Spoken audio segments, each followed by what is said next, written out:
Happy Friday, Nashville. Willy and DMase. Jake Lyman in for Willy Donick today, joined by Derek Mason here in studio. Nick Frazier making it happen behind the glass, broadcasting live from the Busy Bee Plumbing, Heating, and Air Conditioning Game Nashville studios, home of the $99 yearly Beehive membership, where the buzz is always about great service. Guys, how we doing on this Friday? Excited to be in with you to wrap up the week. Hey, excited to have you here, man. It's been a musical chairs, but I've had two great people to sort of fill those chairs while Willy's out. So I thank you, Jake, for coming in and filling in today.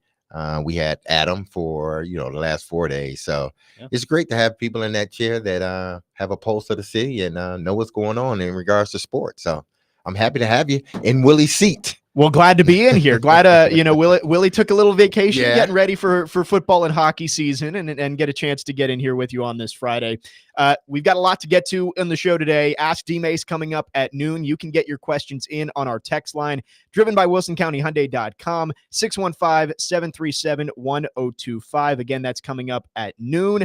We also will have Take It to the Bank at 1:45. Lots of Titans talk today as well. But DMase, before we got on here, we were inspired by Chase's trivia question about the first ever Notre Dame draft pick, which was Bill Shakespeare.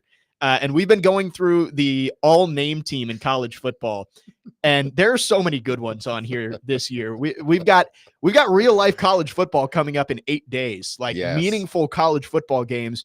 But going through this all-name team, some of the ones that we were talking about, my favorite one. Former Nebraska wide receiver, now at Louisiana Tech, the coldest to ever do it, Crawford. And I asked Jake, that's a real name? That is his real name. Is that one word together, like the coldest to ever do it, or is it two? And then Jake explained, well, the coldest is his first name. To ever do it is his middle name. I'm like, who does that to a kid? Like, seriously. But we were saying, if it works out and he ends up in the NFL, oh man, his mom called it. Yeah. He is the coldest to ever do it, Crawford. There's so many good ones. General Booty is one that always gets talked about. Former Oklahoma quarterback. He's now at Louisiana Monroe. Rowdy Beers. Yeah. I believe he is at Minnesota now. If I'm not, this says FIU online, but I think he's at Minnesota now. So many good ones. Fat Watts, wide receiver at Tulane. Fat Watts. Demon Clowney. I'm not sure if there's relation to Jadavion there, but Demon Clowney is a defensive lineman at Charlotte. Okay. Storm Duck, safety at Louisville. So many good names. Oh, wait, this is a good one. Mobility. Oh, whoa. Quarterback at Rice. Mobility. Okay, so his first name is M-O. M-O-H, yes. M-O-H, Bility. Mobility, yes. Why? Why do you do that to your kids? Listen, That makes no sense. I want to tell, and listen, all parents out there, do the Herm Edwards, okay? Herm Edwards says, he explains, when you send out a tweet or an X now, think about it for a second. Think about it. Think about it. Read it yourself. Think about it. You may even want to counsel with somebody else. Get somebody else's counsel and an opinion before you do that. That's what Herm says. And then if everything's okay, send the tweet or send the X. And that's just for a tweet. Parent, listen, when you're naming your kid, please consult with other people, not just the person right next to you, your husband or your boyfriend or whoever. Consult with the doctors. Consult with family members, but don't just take it upon yourself to name your kid Mo, M-O-H, Bility, okay? Don't do that. Or General Booty. Don't do that, because your kids will not like you when they get older and they get made fun of in middle school, elementary, and in high school. But General Booty, yes, if he wasn't the star quarterback of his team, he might have had some issues in high school. I'm sure he was okay, but I don't understand it. I think maybe you should need to get a third-party approval before you, because what I've always been told is you're not naming a kid. It's not like a cute little puppy. You're naming the adult. Exactly. This 40-year-old man has to go into his job as Mobility in the future, or the coldest. Hi, I'd like to sell you a car. My name is the coldest Crawford. If he didn't turn out to be a football player, he's got to go into his office job as Rowdy Dakota- Beers. or Storm Duck. Storm Duck. Seriously, parents. Storm Duck, former North Carolina safety, now at Louisville. But yeah, he's been on the all-name team for about half a decade now. Gosh, He migrated. This is just like parents. And I know Dad y'all joke try, Friday. especially the younger parents. Like parents now, even though parents back in my day named their kids crazy names too, but now it just seems so prevalent. They name the kids blue, yellow, orange, pink, gray, asphalt, sky, cloud. I mean, all these names that when your kid look back on it, they're gonna be asking you, Mom, Dad, what were y'all thinking? And all of these college football players, again, they're probably fine. Yeah. And it honestly is probably kind of cool for them. They get this attention of being on the all-name team. But imagine how many people out there with these names aren't on a college football team, and they've just got to live with that. We've got people on our text line chiming in with some names. I was trying to think of this one, and thank you, Ben, for texting in. Duke has a player named Memorable Factor. I knew that there was a name, something like that. Memorable Factor is on Duke. Oh, my goodness. David in Arkansas says his last name is Key, and he always jokes that boy or girl spelled differently, he was going to name his kid Don Key. Don't do that to your kid, please. My parents always joked that I was going to be Simon Lyman. That was that. You would have rhymed though. That's what people would ask, like, "Oh, it's a boy. What are you going to name it?" And my parents would go, "Oh, he's going to be Simon," and just see what their reaction was. Simon Lyman. Michael in Madison says DeColdis Crawford got an NIL deal with the refrigeration company. I'm sure he did. I mean, absolutely, he should. I go It's for fitting. a cold plunge. Give me one of them Exactly. ice buckets. Give me something that has to do with something being cold. Yeah, Like give me some type of Ice ice cream endorsement. company. Oh, ice cream I'm sure endorsement. the I'd be options down are for. limitless for DeColdis Crawford. Oh my goodness. I mean, our fridges are DeColdist. Just there you go. There you go. Right. That's- and he come popping out the refrigerator. That's a jackpot right there. So many different NIL deals probably froze his bank account. Ruston, Louisiana. That was a good one. It Nick. I is like Dad that one. Joke Friday. I've dropped 2 in the first segment. The migration one with Storm Duck was solid too. DeColdist, Ruston, Louisiana refrigeration companies. You're missing out if you haven't already jumped on this. So Oh man. there's our all-name team for college football. Again, we are a week away from real college football. Even though if Florida State, Georgia Tech, and SMU Nevada doesn't get you going, I don't know what to tell you because it's going to be meaningful college football games played a week from tomorrow. Mhm. And then we get a full slate in 2 weeks with a lot of good games in week 1. We'll talk some college football throughout the show, but I think we're going to spend most of our time here on the Titans going over those joint practices with the Seahawks the last 2 days. Won't see the starters tomorrow in the preseason game. They got all their work in over the last 2 joint practices with the Seahawks. But Derek, a lot's been made about the offense's performance over these last 2 days. And Will Levis throwing the interception on the first play of the 2-minute drill yesterday, wasn't able to get on the same page with Calvin Ridley. It's just joint practices. Yeah. No real games have been played yet. But is there reason for concern that against the Seahawks team that is maybe not expected to be a playoff contender, that the Titans didn't look very good over the last 2 days in the joint practice? Well, Seattle's defense, I think, is going to be pretty good. Now, last year, Seattle just missed the playoffs. I think they ended up 9-8, somewhere around there. And they just had a lot going on. I think their defense is much better this season. I'm not sure how their offense is because I didn't get a chance to look at their offense when I was out there. But from a defensive standpoint, man, they have 2 really good corners. Yep. That defensive interior line is pretty good. And they got a safety that is an up and coming safety in this league. So this defense, I think, is going to be the strength of Seattle's team.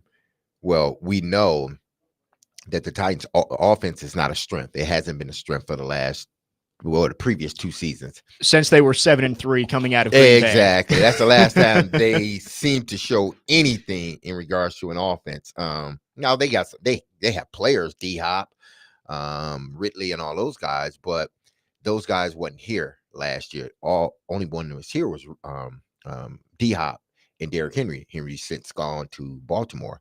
But this offense, I'm I'm not I'm not I am not going to panic. Yeah. Because I know how it is when you're learning a new offense, especially in a situation like this. I experienced it coming from here going to Baltimore, but the difference was the collective bargaining was such that we got a lot of time during the off season. There wasn't this, oh, you only get to spend X amount of days, and you can only be in there. It was just it was a little bit more laxed in the sense of the league not controlling when we're in there and when we're not. Even though there was mandate, hey, you can only be there a certain amount of time. Yeah. Like for instance, we've seen Will Levis take all his receivers out to Vanderbilt instead of at the facility where you're limited at the days that you can go. Exactly. So you tend to do those things. So when I went off to Baltimore, got signed, I think right around free agency. So that's what, March, April, somewhere around there.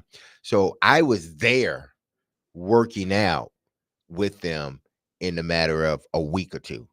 So we had a lot of time, and then we had a lot of OTA days because we had more OTA days than they do now. And the emphasis was put on getting the team together, making sure, we have those days built up and in a coffer. So when we do start camp, we're hitting the ground running. Well, now they don't have that because they only get an opportunity to spend so many days together. And you can't build the rapport that you need in this league if you only get, say, 20 days, 25 days together. You can't build it. So that's why quarterbacks, even though they were doing it then, but that's why quarterbacks now take guys, take a group of guys to California or some other place, or like you said, they're working at Vanderbilt or one of these other local schools around here, because time on task, which I talk about a lot, time on task is really critical in two areas. One, the offensive line, because the longer they're together, the better they are. And then the rapport with the receivers and the quarterback, going over the plays, working it as if we're in a game. It's one thing to work it individually on somebody else's field and getting to work it. Is another working it in practice against a defense, and you get to see how things may show up or things may not show up. It's easy to write it up on a board, but then you get on the field, it may not be exactly how we wrote it up on the board. So we got to improvise. And the two probably biggest changes that we've seen for the Titans this year came on the offensive line and the wide receiver group. They've pretty much revamped the entire offensive line. The only returning starter who at least started most of last season's games is Peter Skoronski. So those guys are still trying to feel each other out. And I kind of hope that we see Dylan Radunz and NPF play at least a series tomorrow. I think that I'm hoping they would. I got a feeling they will, because those are guys they need to continue to see progress from. You guys like that, just because they had a joint practice with Seattle doesn't mean guys like that still shouldn't play. They need to play. Time on task. They need to be out there as much as they physically possibly can. Especially because NPF missed the entire offseason program, the first week and a half, 2 weeks of camp. He needs live reps against real players, not just these practice reps. And I know that he probably got a good amount in the joint practices, but I think having Radunz, NPF, Rupchich, all the guys who are kind of competing on that right side of the line, I think they all need to be out there tomorrow against Seattle. Yeah. So that's why, to me, looking at this offense, and, I heard Jared talking about it yesterday, and there are some legitimate concerns. And I'm not saying that, Jared, he's not, or that he's sort of being a little bit too critical. I don't think he is, but he also has to understand too, it takes a minute for the offense to kind of get itself together. New offensive coordinator, new offensive line coach, new quarterback. Essentially, you got 3 new wide receivers, basically 2 new running backs. Well, really 1, but 2 now that you are the starting guy. Yeah, Spears in a different role this exactly, year. Spears in a different role. So it's going to take time, but I am with Jared, from the standpoint of, come on now, this thing needs to be sped up just a little bit, and it doesn't help when guys like, D-Hop get injured. And I'm not saying that that's his fault, but it doesn't help the progress of the offense when D-Hop's not out there. Tyler Boyd's missing practice. Traylon Burks catching cramps at the end of practice and not being fully himself. It doesn't help when those guys are not there for you. It makes the offense, it makes the progress slow up just some. So should there be concern right now? No, but if you are concerned, I'm not going to sit here and say, oh, don't worry about it. I'm not, Your concerns, what you see is valid, but know that this offense has a long way to go. They're going to be working on this offense even in the season. For sure. And I think most Titans fans probably were cautiously optimistic heading into this year with the offense, with the upgrades that they made on the offensive line at wide receiver. I think you felt, hey, this should be a better team offensively with the new system as well. I think right now the cautious side is starting to take over. I'm starting to feel a little bit more shaky about whether this offense is going to be productive this year. And maybe it will be something that takes time. And maybe in September, the offense isn't quite where it needs to be, but maybe by October, November, we start to see Calvin Ridley and Will Levis really start to sync up, and we start to see the offensive line gel together. I don't think anybody expects the Titans to compete for a Super Bowl this year. No. It may be kind of a building year of, hey, these are the building blocks that we want to build around in the future. And this year could be how they kind of adapt to each other. And then next year they can hit the ground running and maybe be a contender, maybe not for a Super Bowl, but start to get towards the top of the AFC again. Well, but I mean, listen, Jake, just as well as I know, fans, patience don't go together. GMs, patience sometimes don't go together, especially in this scenario. Because what we all have to understand is this: the other teams inside the AFC South seem to be getting better. It seems like they have their quarterback that they are set on. They're not looking for anybody else. They're not trying to figure out whether he's the guy. CJ Stroud, they know he's the guy. Trevor Lawrence, they just paid him, so obviously they know he's the guy. Exactly. It seems like in up in Indianapolis, they believe Richardson is the guy. We are the only team within that division that still has a question mark on whether Will Levis is the guy or not. So that's going to take some time. Getting these receivers on cue with the quarterback is going to take some time. So people, this is going to be it's a marathon, but we all know in the world of football, people ain't patient. They want the sprint. They want you to get to the line of scrimmage. I mean, you don't want you to get to the finish line very quickly, and they want you to be first. It's a what have you done for me lately? Exactly. League. So if the Titans come out and they're going slow, which I anticipate. Now, if they come out and they hit the ground running, I would be surprised. I'd be pleasantly surprised. Yeah. But if they come out and they struggle, I wouldn't be surprised at all. Not one bit. It's just how they look when they struggle. That's what I'm wondering. If they look really, really bad, then I'm thinking like, we got a problem here. And you look at the Titans schedule, I wouldn't be surprised if it isn't a great first 2 months of the season. I mean, I don't think you're playing too many Super Bowl contenders. I'd say like the Lions are probably the only team that I would put in that category that you play, but the Bills are a good team. The Packers are a good team. The Dolphins, the Jets, that's 5 of your first 7 games, I believe. I think the Bears and the Colts are the only other 2 games in there. So maybe you start 3-4, 2-5. But towards the back end of the schedule, you get some of the rookie quarterbacks. I believe you play Washington and Minnesota and New England. Maybe that allows the Titans to peak towards the end of the season. And, that may not lead to a playoff spot, but it could lead to momentum heading into next year. Yeah, it could. And listen, it's all about, obviously you want to start off fast.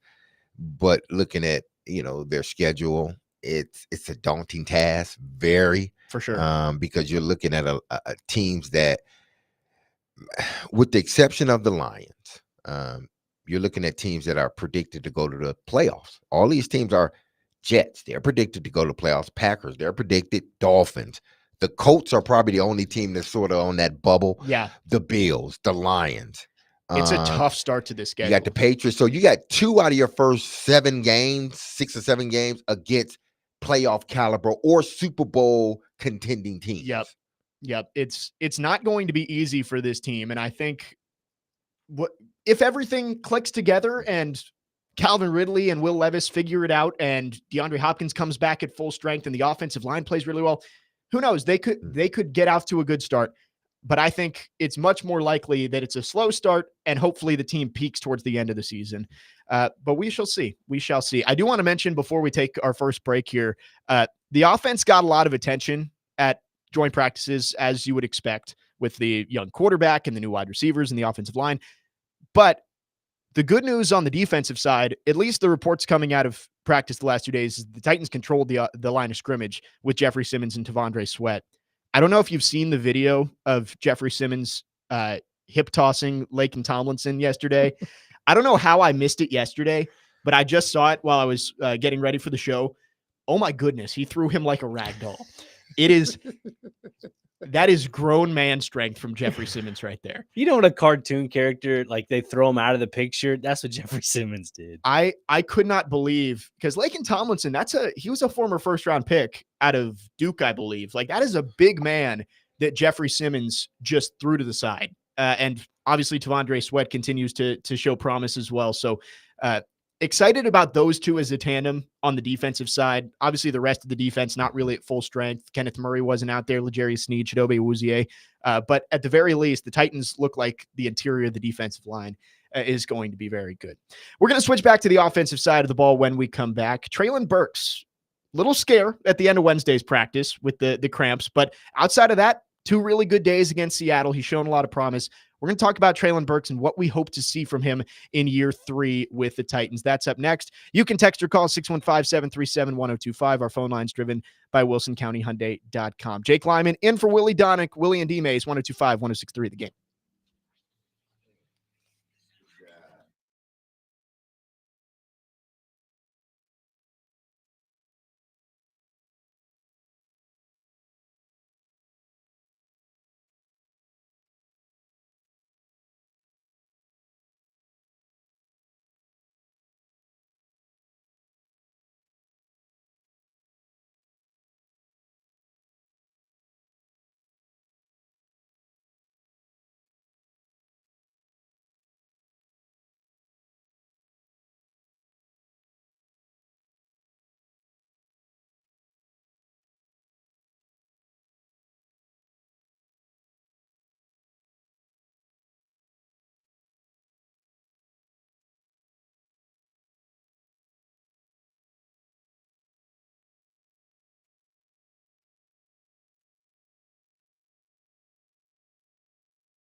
Willy and DMase, 102.5, 106.3 The Game. Jake Lyman in for Willy Donick today. Derek Mason, Nick Frazier.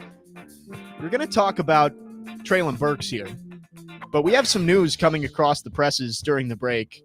Derek Mason, your high school alma mater has a new defensive coordinator, and it's none other than the notorious Connor Stallions who's taking over there. Unbelievable. This is like seriously? Like they hired Connor Stallion as the defensive coordinator at Mumford High School to coach Detroit High School. Mumford High School, my old high school. I'm scrolling through Instagram. Because, you know, they have stories on there that sometimes you look clips that people put out. And I can't believe this. They hire my alma mater, Detroit Mumford High School, go Mustangs. They hire Connor Stallion. And here's the headlines. Connor Stallion is the new defensive coordinator at Detroit Mumford High School. Breaking news. Wow. So, I mean, I don't know how to feel about this. I really don't. I mean, one, he's a Michigan guy. Yeah, that is two, true. He got caught cheating. It's like, as an alumni, how do you feel about this? Rival schools in the Detroit area better make sure their practices are locked down. Oh, wow. Goodness. And he's not even a head coach. He's the defensive coordinator, I believe. Yeah, I think that is what it said. Yeah, he's the defensive coordinator. Wow, okay. So he has landed himself a defensive coordinator job at my alma mater, Detroit Mumford. Go Mustangs. Most famously known for being in the first Beverly Hills Cop. You know, Axel Foley had on the Mumford High School shirt. I didn't realize that. Shirt. Yes, man. That's how we really got put on the map. Have you seen the new one? Oh yeah, I loved it. I have not seen the new one yet. I need to. My Netflix keeps locking me out, but I need to get on there. Yeah, I loved the new one. I loved it. Took me back to the old ones too, but I love the new one. But man, I can't believe this. Like, I don't know what's going on here. I'm gonna have to call some people up there. Like, hey, what's going on here? Your jersey retired up there, DMase? I don't know if it is or not. If it is, it should be. It should be. You know, but we have there are a lot of individuals that have come out of Mumford High School that have done really, really well. So if my name's not or my jersey's not retired, I mean, so be it. Just make sure Connor Stallions says the Steelers. Yeah, that's true. I'm gonna have to call Connor Stallions. Damn. He's the defensive coordinator. Now I gotta like this fool. Now I gotta like him now, man. Gosh, the reaction from DMase was so funny because you didn't realize it was your high school yet. Yeah, I'm like, Connor Stallions is back, and then it's like, oh no, it's my high school. That's one of those things where you be riding down the street and you're like, man, that dog look familiar, man. Whose dog is that out there running around all crazy? Then you get up, oh, that's my dog. Oh my goodness. Let me get my dog and take him back in the house. That's basically how I felt with Connor Stallions. Like, oh, he got hired. Some crazy school hired him. Oh, damn, it was my school. You guys are going to have to keep an eye on how Detroit Mumford does this season, how their defense does. I mean, again, some of these rival schools, you better change your signs because Connor Stallions probably already has them at this point. I'm going to put this out there. I know Willy's the commissioner's silly underdog picks, but no, DMase, you cannot pick them for your underdog. Damn. All right? Dang it. Because you picked Pearl Cone last year, and that happened, and I was like, wait a minute. Willy was all confused about it as well. So I'm just saying it for Willy himself because he's not here. No to a high school team. I'm going to have to DM William McMichael, the head coach at Mumford. I have to DM him, send him a DM like, dude, what's going on here? Did the program fall that low for y'all to have to hire Connor Stallion? I mean, he could be a good coach. I don't know. I really don't. But one, he had 2 strikes against him. He's a Michigan guy, and he got caught cheating. You got caught. Like, you ain't even doing it in such a way that you wasn't going to get caught. You got caught. Trying to wear sunglasses and that. They knew it was you. The Central Michigan one is the best. Yeah, that's what I'm saying. That was the best. Just sitting on, wasn't he sitting on something He was or just on the walking sideline. around? Gosh, man. I'm sorry. I hijacked the show. I hijacked Breaking news. I don't know what to say. I really don't. I'm baffled here. I hope the defense is good. I really do hope they're good because that'll be my saving grace. If this defense is still bad, I'm gonna be mad. So I'm gonna keep up with the Mumford Mustangs and see how far they go this season and see how good their defense is. Yeah, again, breaking news. Connor Stallions back in coaching at Derrick's High School as the defensive coordinator now. Man. So that's something we're going to have to keep an eye on it throughout the year on how that defense does. If they turn out to be the best in the state, I think we know what Connor Stallions is doing behind the scenes. Just don't get caught. Just don't get caught again, man. Gosh. Make sure you get your questions in for DMase. Ask DMase is coming up at the top of the hour, so we'll get to your questions. You can text or call 615-737-1025. And our phone line is driven by WilsonCountyHyundai.com. We've gotten a few more all-name teams that have been thrown in here. Pig Cage from UTSA. Ben has texted in with that. Let's see. Bumper Pool from Arkansas. That's another good one. Bumper Pool. Smoke Monday from Auburn was always a good one. But I don't know if his name was actually Smoke. Or no, sorry. Yeah, Smoke Monday. His name was actually Smoke. Smoke Mizell was a different player. Okay. That was a nickname. And then of course, Kool-Aid McKinstry. How could we forget? Oh, that's the best. That's a great one. But he was a player though. Yes. Kool-Aid was a player. Kool-Aid, he is a player. Is he Detroit? Did they draft him? The Lions, Kool-Aid McKinstry. Was he a first round or second round He pick? was a second round pick. Yeah. The Saints drafted the Saints, him. okay. That's what it was. Yes. So he is in New Orleans. Kool-Aid McKinstry. Keep texting in if you got all name team players from college football. We'd love to hear from you. Again, 615-737-1025 is our phone number. Let's quickly get back into Titans here. We're going to spend the rest of the hour talking about Treylon Burks. And again, as Jared Stillman calls him, kind of the training camp all-star, the preseason all-star, this back-to-back years where if you go out there and watch him in practice, you feel like this dude's about to go off for a Pro Bowl season. But can he do it when the games actually start to matter? And I think my big question is, with the way the wide receiver core is constructed for the Titans, where, yes, Calvin Ridley's on a long-term deal, but DeAndre Hopkins is a free agent after this year. Tyler Boyd's a free agent after this year. If Treylon Burks doesn't prove that he is going to be a productive member of this wide receiver room, you pretty much just have Calvin Ridley heading into next season. What do we need to see from Treylon Burks? Is there a certain amount of yards and touchdowns we need to see, or is it more like an eye test thing of, okay, this guy is starting to progress like we expected him to when we took him 16th overall? Well, first he needs to stay on the field.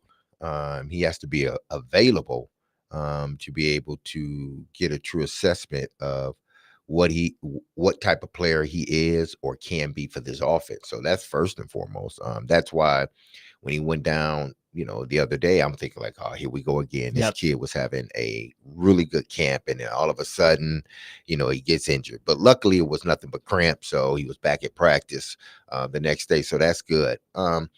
As far as like what we need to see from him moving forward, I just think you need to see consistency other than the availability. I think you need to see consistency in whatever role they sort of push him toward, or whatever role sort of materializes for him. We have to see that he's consistent at that role.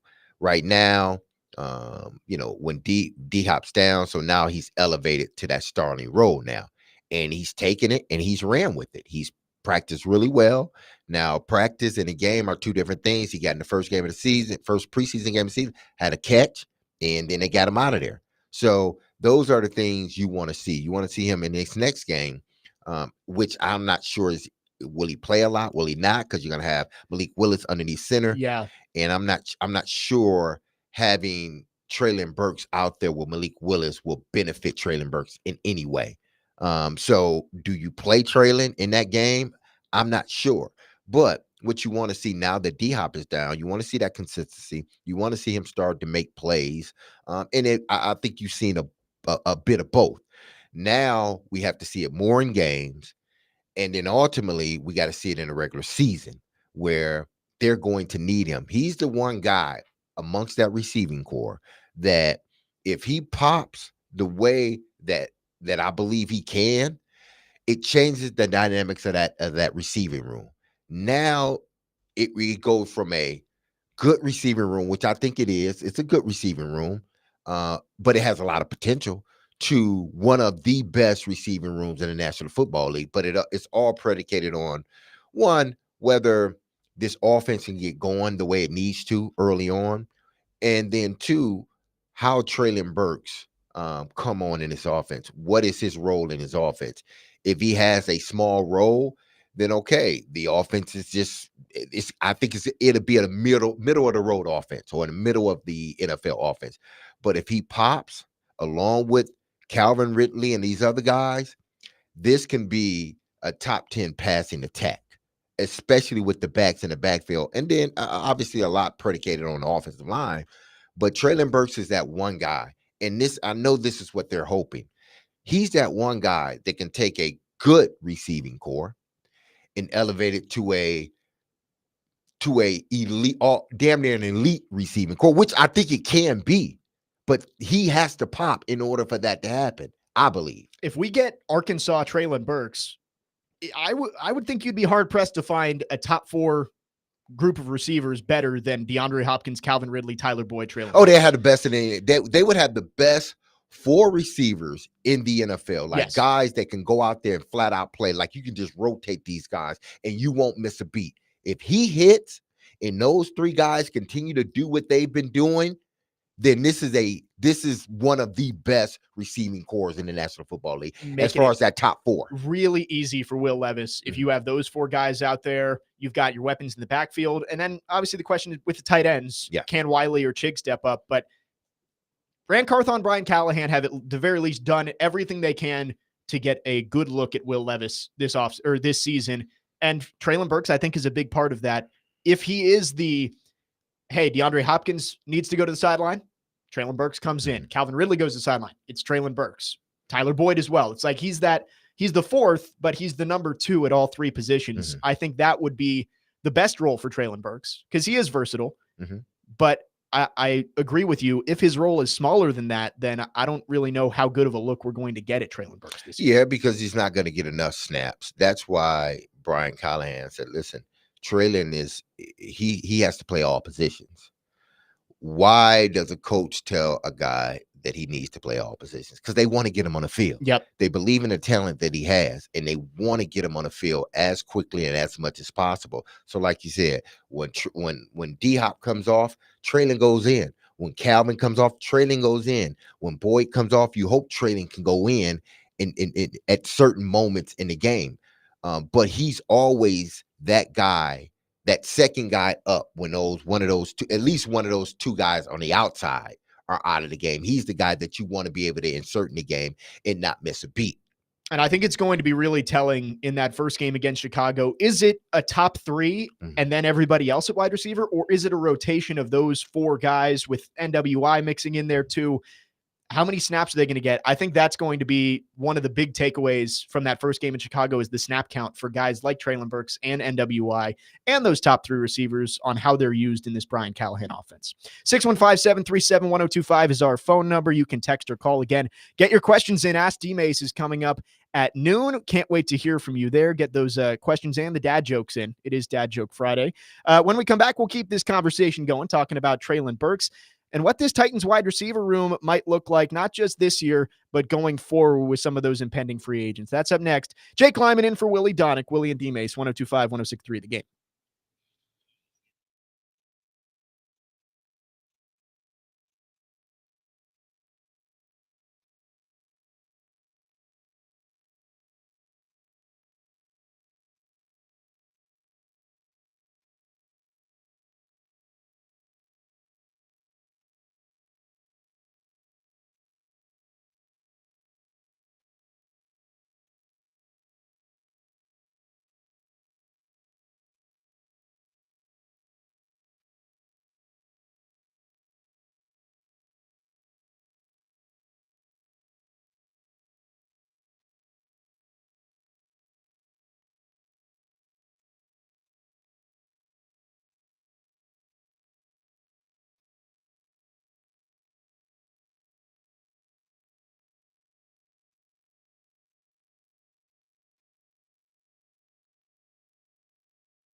This camp felt different for you just because you've been through it already as a rookie, even through last year. I would say, I don't mean to cut you off, but I would say it's felt different because I'm healthy. I'm able to just keep practicing. No injuries. I feel good. I'm in a great spot, and I'm just having fun. So. That was Traylon Burks talking to media yesterday, I believe, talking about, what he's felt this training camp, why he's had success. And simple fact of it, he's been healthy. And we had a little scare on Wednesday where pulled up, grabbing the hamstring, worried that might be another joint practice injury for Traylon Burks 2 years in a row. But he was back out there yesterday and had some success. Jake Lyman, Derek Mason here on Willy and DMase. Texter on our text line, Callaway from Columbia, says he wants it to be known. He'll say it again. His bold prediction is Burks turns heads this year. And like we just said, if the Titans are going to have a really good offense this year, you got to have Traylon Burks being a part of that, whether that's coming off the bench or whether he steps up and takes a larger role from some of these other receivers. Yeah, because, again, I look at it from the standpoint of, which player on this offense can significantly, or players that can significantly change how we look at the offense during the season. Obviously, we know the offensive line. If they block well, then that's half the battle right there. Yeah. So if the offensive line does their job, we should see a better team than we saw, or a better offense than we saw last year, just based upon the offensive line doing their job the way they're supposed to do. But then you look at other players that could potentially, cause this offense. And not to say that if these players don't pop, this offense is going to be bad. But if they do, wow, look out. Guys like Traylon Burks, he's the first name to come to mind. Obviously, Tajay Spears is another. But for this conversation, we're talking about Traylon Burks and his impact, or potential impact it can have on this team, and what do we expect from him moving forward. Because if he truly pops and assert himself as a guy that you see being a number one in your future, then it takes this offense that I think can be a good offense. It can take it from being just a good offense to a top 10 offense. Because if he pops, and it's not even talking about the tight ends, because that's a whole different issue. But if he pops, it opens up the run game. Look at what they were able to do. And granted, Derrick Henry was in the backfield, so that, when you have him in the backfield, it really don't, who you have catching football sometimes really don't matter, because the dude's just a beast. Yep. But the year, possibly 2 years, where this Tennessee Titans offense was really humming, where they were averaging 30 points a game. That 1 year when he went to not the year they went to the AFC Championship, but the year after. Yes. Well, the first year they won the division. Exactly. The first year they won. That offense, I think, averaged damn near 30 points a game, or close to it. I think you're right. That was that Arthur Smith's first year as the offensive coordinator? No, second year, because LaFleur was 2018. And then Arthur took over 1920. 20, yeah. So it was the second year. So it was a 2020 year, because 21 and 22, 21 they had a good year, but 22 and 23 were the year they fell back. Yes. But we saw how explosive an offense can be when you have a bona fide stud at receiver. Yep. I mean, a big, physical guy they had in A.J. Brown. And you have a secondary receiver who was damn good, and Corey Davis. They complemented one another. And then you had the tight end, Jonnu, who he was a nightmare for one-on-one coverage. That offense with Derrick Henry and those three guys were able to generate points at a high clip. They haven't had that since. And now it hadn't been like 10, 12 years. It's only been 3 years, but they haven't had that since. And they've been trying to recreate that. They should have never let it go. The minute they let Corey Davis go, I said, that's a mistake. Yep. That is a big mistake. You pay the man his money, allow him to stay here, work him in with A.J. Brown. Those two can be a young tandem that can grow with any quarterback that you have here. But they chose to let one go. Then they traded the other one the next following year. Now they're in a position where they got to rebuild that receiving core. It's a good core, but Traylon is AJ Brown-esque. Big, physical, fast. Get the ball in his hands very quickly, and he can run after the catch. That's what he does best, okay? So if we can get that from Traylon, if he pops, what that does for the offense is tremendous, because now I got two backs in the backfield that can run the football too. Now we can go back to we can go to the play action game if we want to. We can do a lot of things. Now we have 4 or maybe even 5 with Nick Westbrook-Ikine. We got 5 guys that can go out there and play. We don't have to sort of, well, if we miss this guy, our offense is going to slip back. Yeah. No. Traylon hit. It helps everybody on that offense. And Corey Davis, you mentioned, he's working out for the Bills this week, Hmm. trying to make a comeback after he retired a few years ago. Yeah, he retired. Now he's back. But looking at you're right. That was the best we've seen this Titans offense probably in the Titans era, at least in the last 10 or 15 years. Yeah, I think they had wow. at least they had the highest points per game in the Titans era that year. I think they did. But Corey Davis, I understand he didn't live up to the hype of being the number 5 pick. But if you can get Corey Davis production out of Treylon Burks at this point, I think you'd be thrilled. Oh, absolutely. Like Corey Davis, I think his that year, 2019, I think he was like 980 something yards. And the only reason he didn't have 1,000 because he missed a game. Yes. That's because he missed the game. That's why he didn't have 1,000 yards. I don't think Treylon Burks is going to have 1,000 yards this year Mhm. because there's just so many other mouths to feed in this offense. But let's say next year, Titans don't extend DeAndre Hopkins, don't extend Tyler Boyd, and you go in with Calvin Ridley and Treylon Burks as your top 2 receivers. If you can get A.J. Brown production, 1,000-ish yards like he had in 2019 from Calvin Ridley, and you can get 800 to 900 yards from Treylon Burks, that can be enough with the other weapons they have, Tony Pollard and Tajay Spears. And if the tight ends can start to figure something out, I think if you get Corey Davis production out of Treylon Burks, that makes him a very valuable asset to this offense. Oh, that turns him into your 1B. Because obviously you pay Calvin Ridley and you anticipate on him having a good season. So he's going to remain your 1A. Then a guy like Treylon can now be solidified as the 1B. Now he can sort of fall into that place that D-Hop is in right now and excel on it. The year was 2020. They averaged 30.7 points a game, Wow. almost 31 points a game.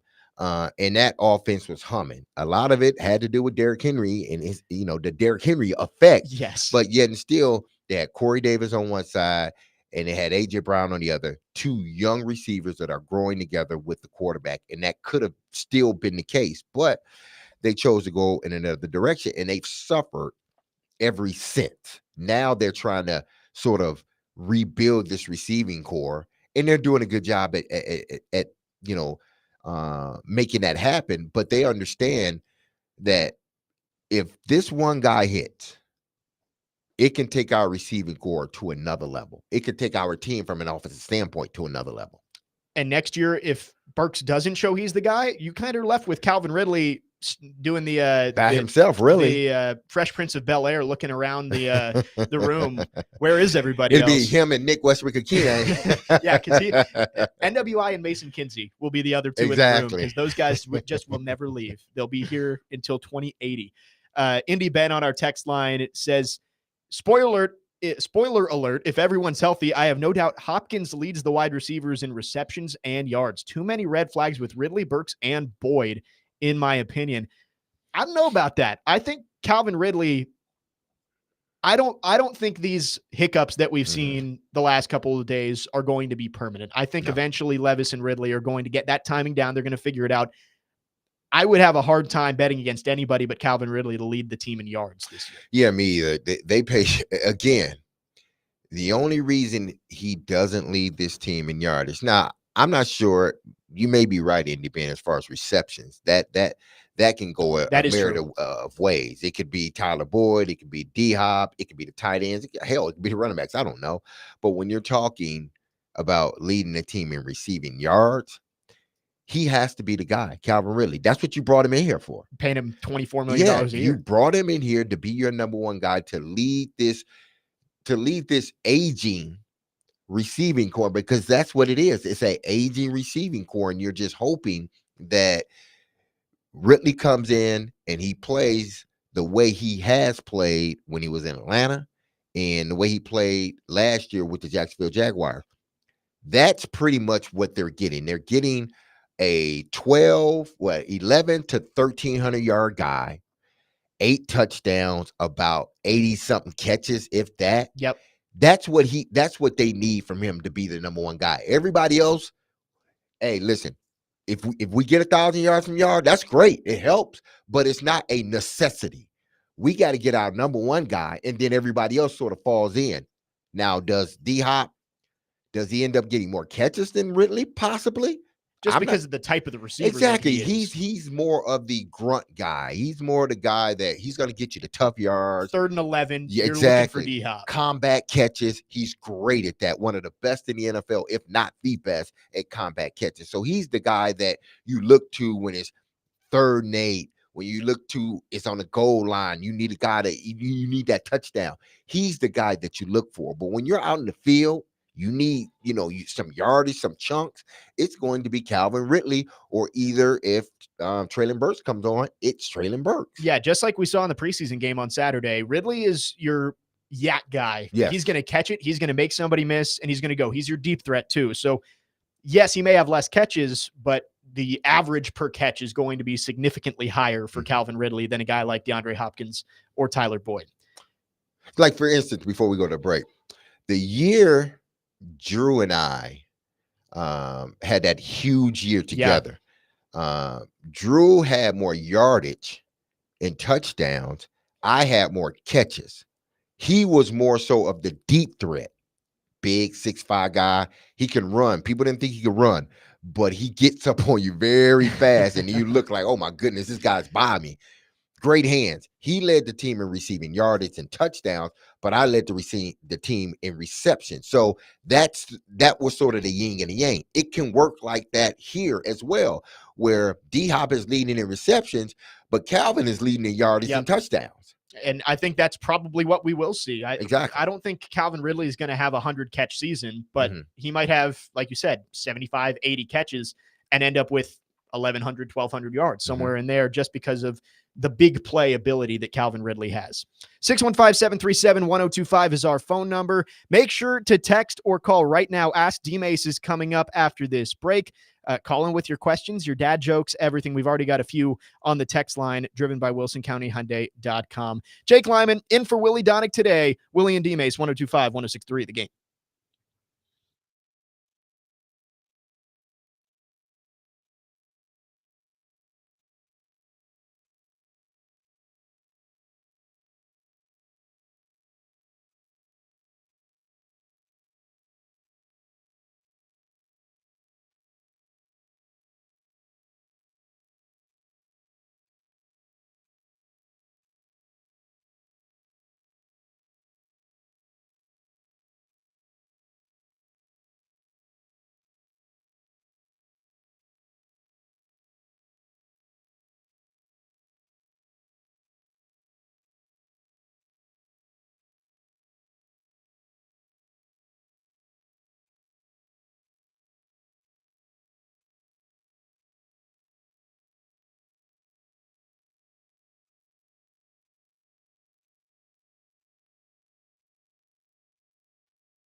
DMase. He played 15 years in the NFL. Quick throw. Touchdown, Derek Mason.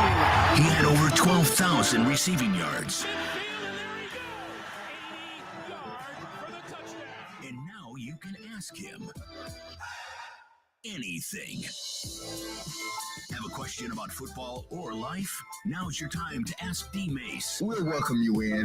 Now on Willy and DMase.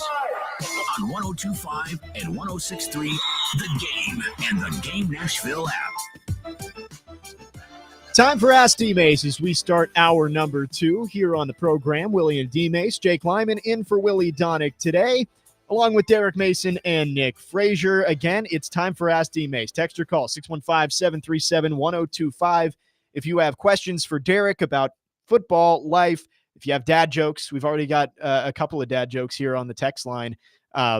We'll start with that here. Robert in Spring Hill says his favorite dad joke is, why are peppers so nosy? Well, I see the answer. Oh, you okay? Yes, Because they're jalapeno business. Hey, that's a good one. I like that one, Robert.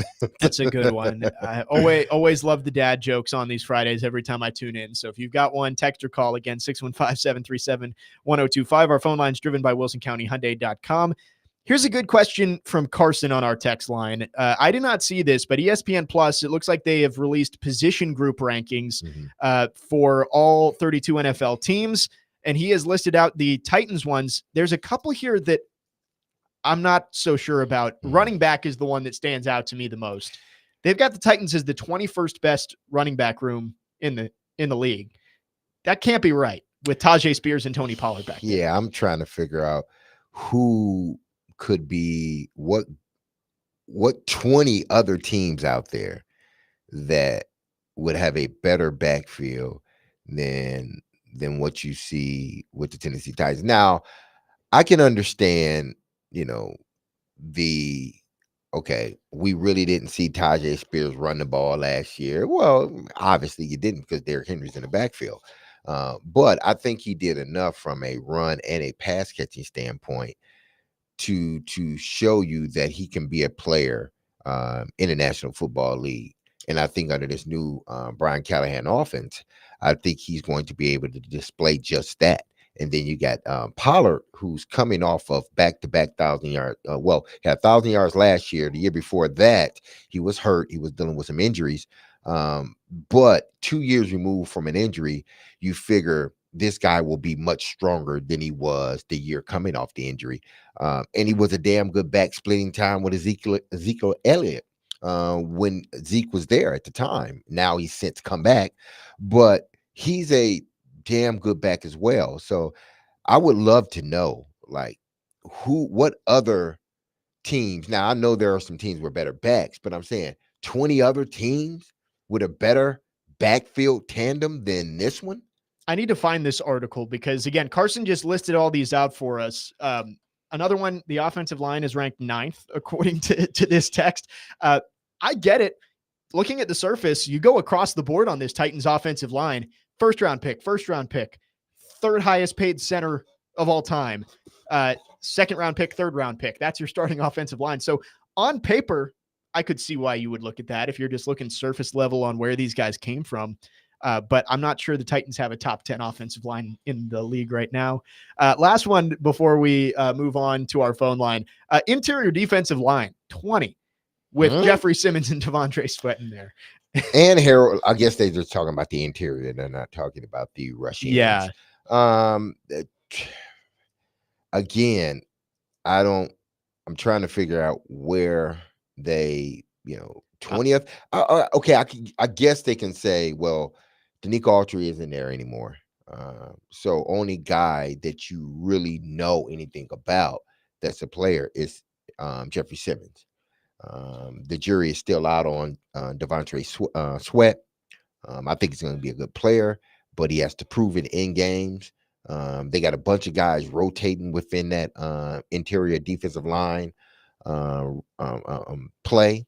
So you don't quite know who those guys are and what they can do and how they can elevate this defensive line. So I can understand them not being one of the tops. But again, to be 20th, show me at least 5 interior defensive linemen that would be better than what the Titans have. I mean, these guys are always on rotation. Yes, I know they're missing Danico Autry, but I think adding Sweat into the mix, it may not get Danico's sacks, but I think he will be able to elevate everybody else's game by what he can do in the interior as far as gobbling up 2 blockers. And I just looked on ESPN. Those are the legit rankings. Looking through, they do have the Titans running backs 21st, the Titans offensive line 9th, and the Titans interior defensive lineman 20th. Do they have any like side notes about it? So they only have explanations for the top, the worst, and then one other team to watch in each position. So who is the top team? Let's see. In that category. In the interior defensive line, Yes. Indianapolis with DeForest Buckner, Grover Stewart, and then Raekwon Davis, Taven Bryan. I'm not sure how that's better than Jeffrey Simmons and So are they they can't be counting because they have the edge, but then they got them 27 at the edge. Yeah. With Harold linebackers Landry, dead last. Linebackers dead last. Man, so they don't expect this Titan defense to be anything other than the guys on the outside, which they have the cornerbacks ranked 5th. And then this is what I don't understand. They got the safeties ranked 11th, and all these guys are dealing with some type of injury or have dealt with some type of injury other than Diggs. Anybody not named Diggs have dealt with an injury back there. It seems like a lot of box score scouting was used for all of this. Like it doesn't. If you have listened to Nashville Sports Radio any time in the last 3 years, you know that the offensive line is they're top 10 not unit. they're not a top 10 unit. Again, how do you explain a team that was horrible, damn near dead last at that group the last 2 seasons, and then them changing personnel up front? Personnel we haven't seen in a regular season game. Nope. We haven't seen. They don't have any time on task. They haven't done anything special. We hope they are special, and I think they will be. I think this will be a much better offensive line than it was last year. But to say that this is the 9th best offensive line in the National Football League without these guys even playing a regular season down together, I'm not going with that. No, one. I disagree with that wholeheartedly. Hopefully they can take a step forward. Yes, I hope they become the 9th best. I think even the best version of this Titans offensive line probably isn't a top 10 group yet. Yes. Maybe they can grow into it, but with a rookie left tackle, 2 question marks on the right side, I'm not sold on this being a top 10 team even by the end of the year on the offensive line. Carson, thank you for the text. A lot of good stuff there. I still can't believe some of those rankings from ESPN.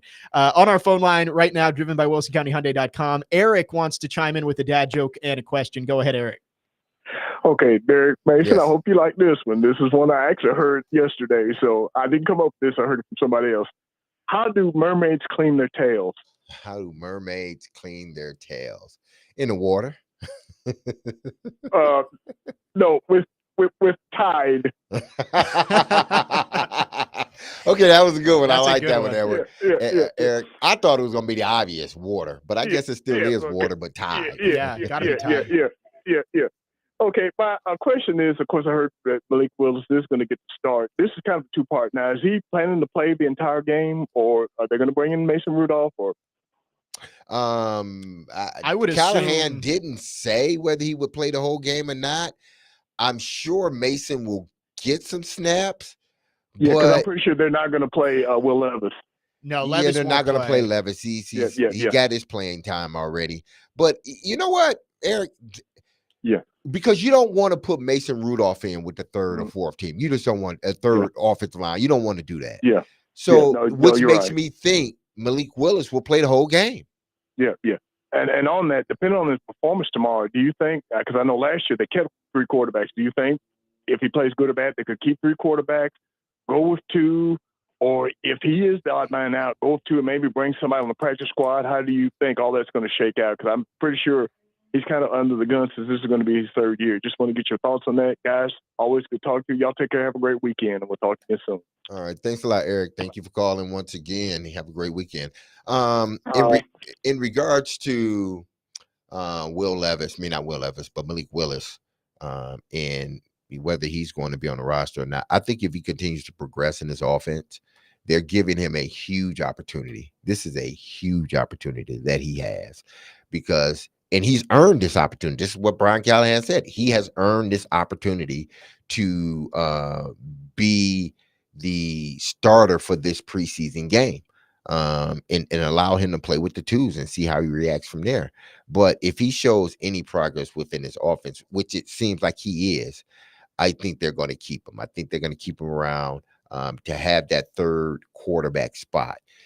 No one wants to be in a position, and hopefully no other team ever gets in the position again, but no one wants to be in a position that the San Francisco 49ers were I was in. about to say. Yeah, that year in the playoffs, where you're down to your running back or one of your wide receivers having to play quarterback. Or Brock Purdy, who can't throw the ball 2 yards. Exactly, and he has to be out there because he's the only, quarterback you have that can take a snap from underneath center. So I think no matter what, they're going to cover. They're going to carry 3 quarterbacks because it doesn't count against their roster for game day. I'm not sure. I think that's how it is. It doesn't count against the roster on game day, or your 53 or your 47-man roster on game day. He does not count as inactive. He's an inactive, but you get to keep that spot open for him. Yeah. Yes. So I think they'd keep three quarterbacks regardless. But if Malik Willis shows progress, which it seems like he is showing, then he would be the guy they keep. Because listen, you can allow him to continue to grow in your offense, whether he's on your 53-man roster, which he will be, I think, more than likely, or the hard part is trying to get him on your practice squad, because now if you put him on your practice squad, somebody can take him. Somebody can come and get him. They saw what he did in the preseason. They may think, okay, he's progressing as a quarterback. Put him on your practice squad. He's gone. So that's why I don't think the Titans are going to do that. He's progressing the way they want him to, I believe. And if that continues to happen, he's going to remain on the active roster. And we're going to talk a little bit more about Malik Willis coming up in hour number 3. But I agree with you. I think with the new rule from that 49ers game where you get to keep the 3 quarterbacks and doesn't take up an active roster spot, I think you kind of have to keep him. Willis has the talent. There's a reason that he was projected to go as high as 3rd overall, basically on draft day 3 years ago. I remember seeing the day of the draft that there were reports the Lions might be looking to take him 3rd overall. So there's a reason that he got that many looks to be a first-round quarterback. He's still developing.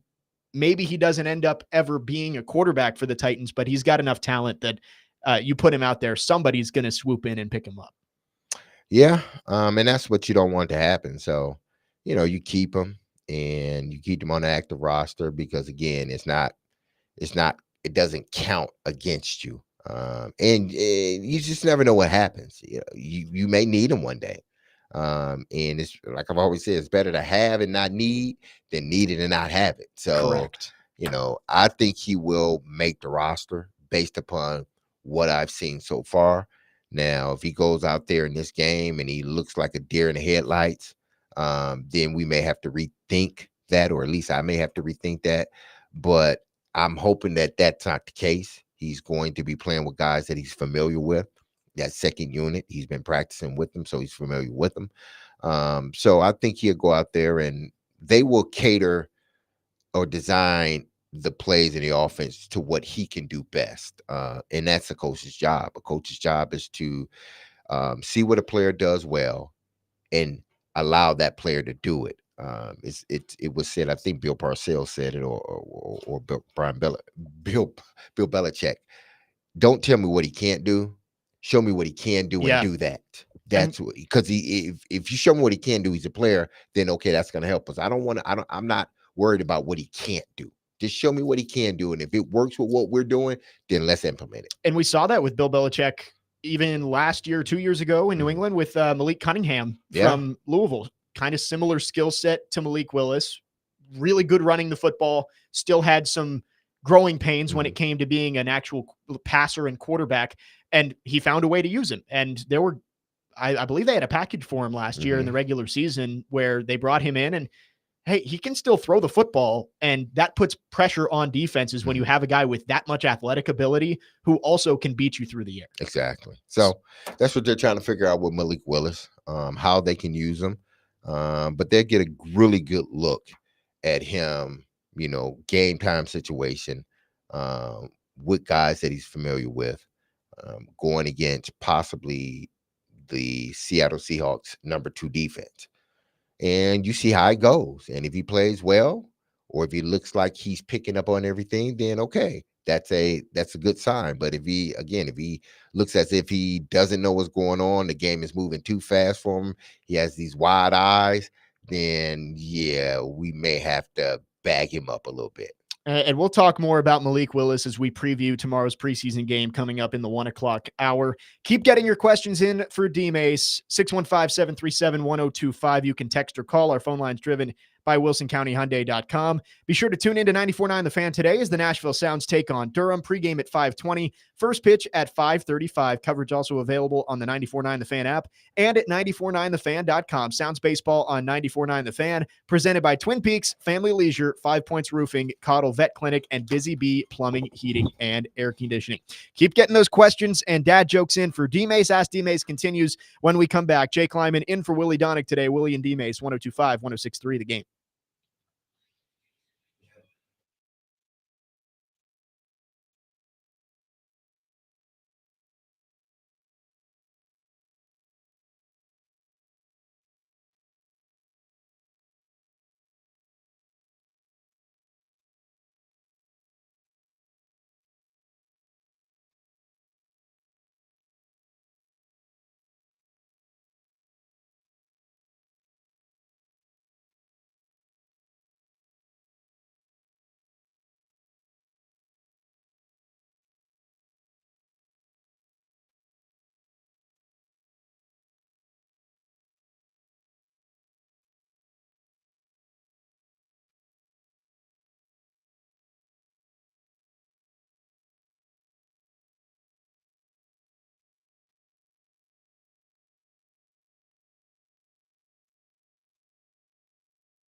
Willy and DMase, 102.5, 106.3 The Game. Jake Lyman in for Willy Donick today. Derek Mason, Nick Frazier.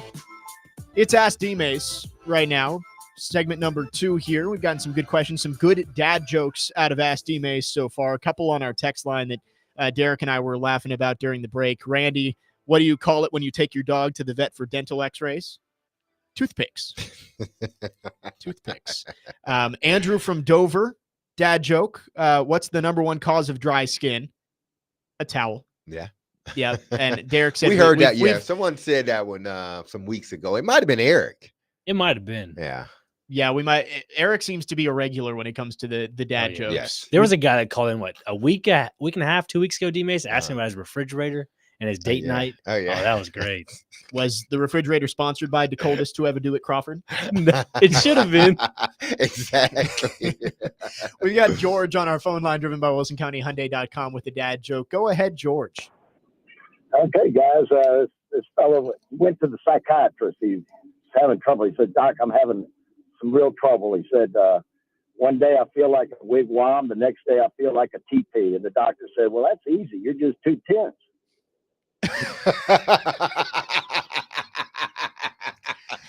That's a good one, George.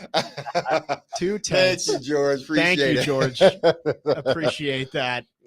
Keep them coming in. You can call station 615-737-1025, or you can text in to our text line. Same number, 615-737-1025. Get in your dad jokes or your Ask D Mason jokes. Yeah. We have one from Andrew from Dover. Did we get to this one? We did not. Okay. Andrew for Dover. See, I'm getting old, man. I got to put on my glasses. It said, if you could go back in time and play any other position in your career, what would it be? Andrew from Dover. Oh, wow. If I could play any position, oh, man, I think it would be defensive line. Really? Yeah, I love to play a defensive line. Want to get in the man. trenches. The trenches, or even an offensive lineman. One of the two. I just think their job is fascinating. I really do. I think, 5 guys all have to be on the same accord. Everybody has to know what everybody else is doing, and if one person mess up, man, oh man, it's a disaster. If you block down or you're supposed to block out, it can be a disaster. But those, I look at the offensive line and the defensive line. They are tone setters for your team.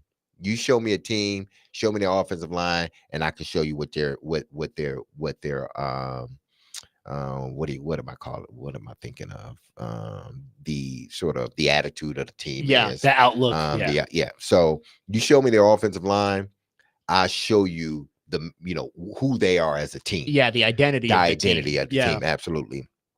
And I've always thought that the offensive line and the defensive line set the tone for the team, period. You have a sort of finesse offensive line, not mean defensive line. Well, that's how your team's going to be. That's how your team's going to play. It's going to be a finesse style on offense, and you're going to be like the Dallas Cowboys on defense, getting pushed back and can't stop the run, couldn't stop a nosebleed, look like a strainer out there.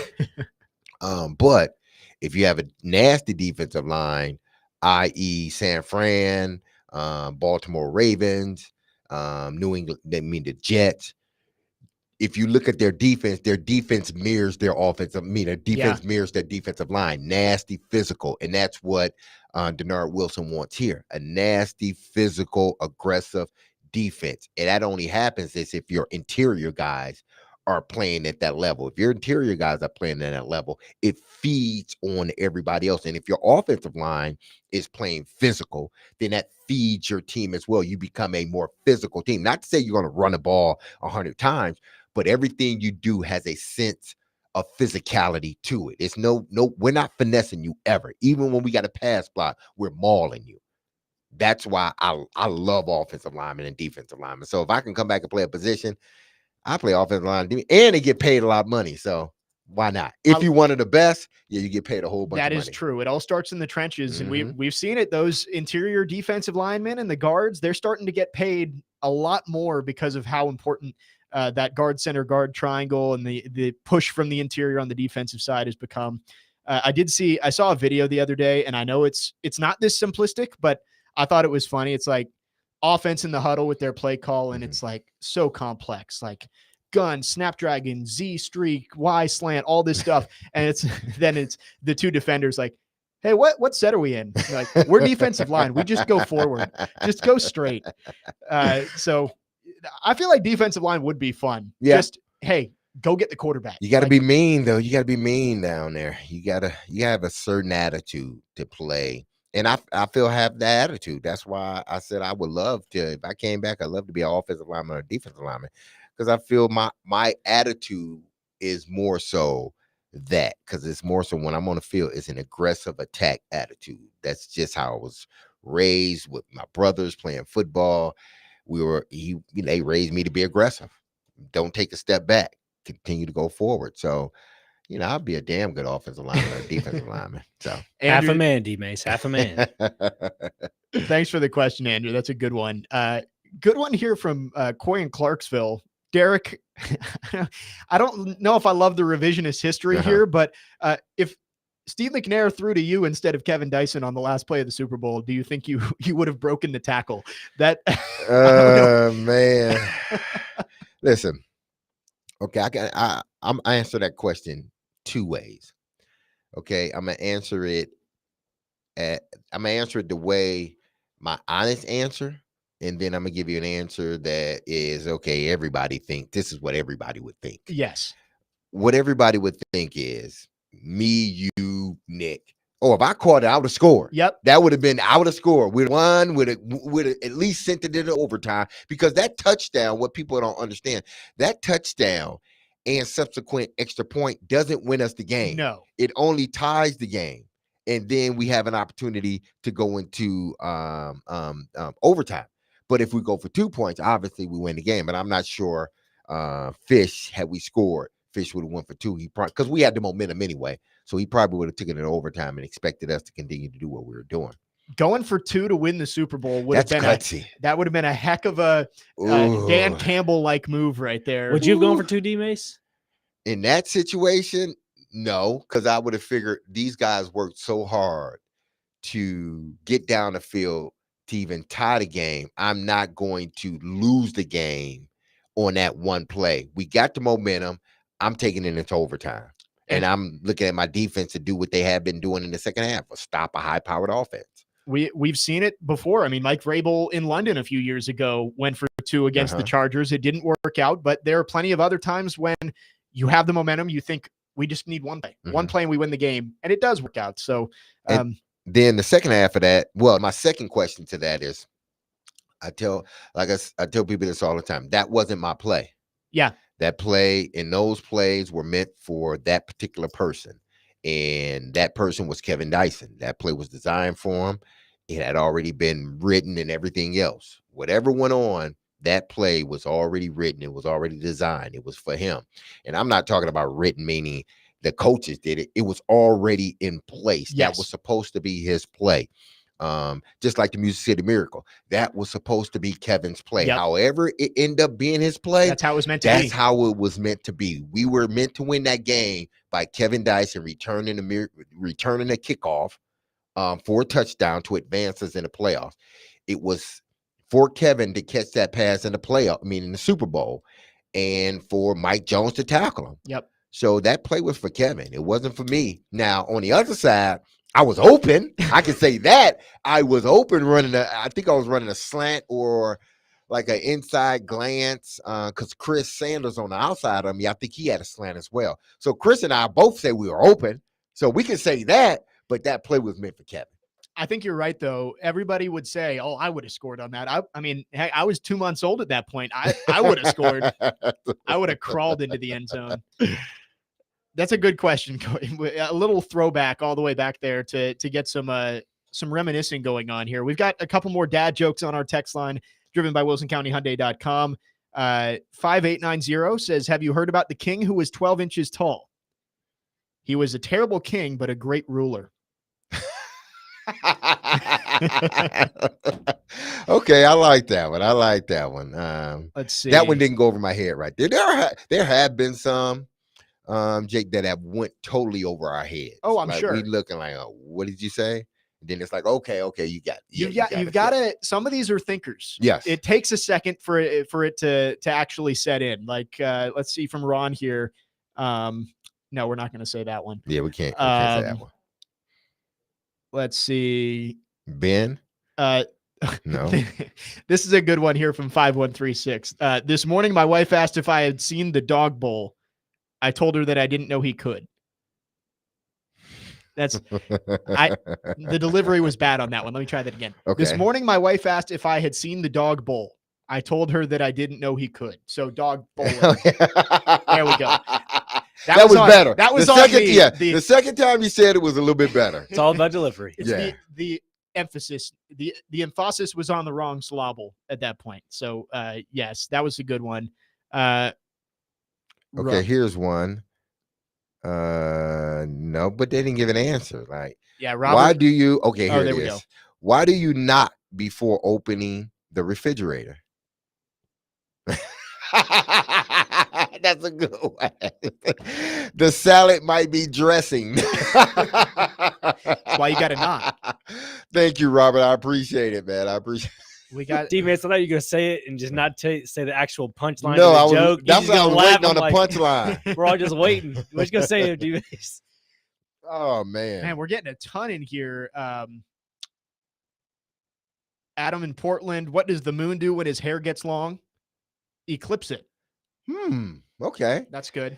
That's not, I wouldn't put that in my top 50, but Yeah, it was a good one. It's a good one. It's a good one. There's a high bar for dad jokes on this program. Oh, yeah, absolutely. Because people bring it. What did the 0 say to the 8? This is more of a visual one. You might have to see it. What did the 0 say to the 8? Nice belt. You just thinking of the 0 and the 8. It's got a little belt around. It actually looks pretty funny on the text line because I guess the font makes it look like the 8's wearing a belt. So thank you for all of the dad jokes. Keep sending these in. We're wrapping up Ask DMase here. I got one question for DMase before we get to a break. We've seen all of this stuff with Will Levis this week about his cologne and the mayonnaise and all that stuff. My question for you, Derek, is if you could promote one product, if you got, I guess it wouldn't be an NIL deal, but you got a marketing deal for a certain product, what would it be? What would you want to promote out there? Oh, man, what would I want to promote? Gosh, that's a hard one. Like a cologne or I love cologne. I am a fragrance guy. So I guess it would be cologne. I don't know. Probably boxer briefs. That'd be good. Boxer briefs. Get Derek Mason, the underwear model. Yeah, boxer briefs. I can go with the boxer briefs. That would be great. Get him in like one of the Hanes or the Fruit of the Loom commercials. Hell no, not Fruit of the Loom, man. I'm talking about the good kind, man. The good The kind. silk. The boxer brief kind, the good ones, man. Yeah. I'm not talking about even though, hey, listen, there's nothing wrong with old school Fruit of the Looms. I mean, tidy whities. Ain't nothing wrong with those. I mean, I get it. But no, I was talking about. Like you go play water polo. And I'm not talking Speedos either. I'm not a Speedo person. But yeah, give me some boxer briefs. I'm good with those. There we go. Coming soon to your television, Derek Mason for Hanes.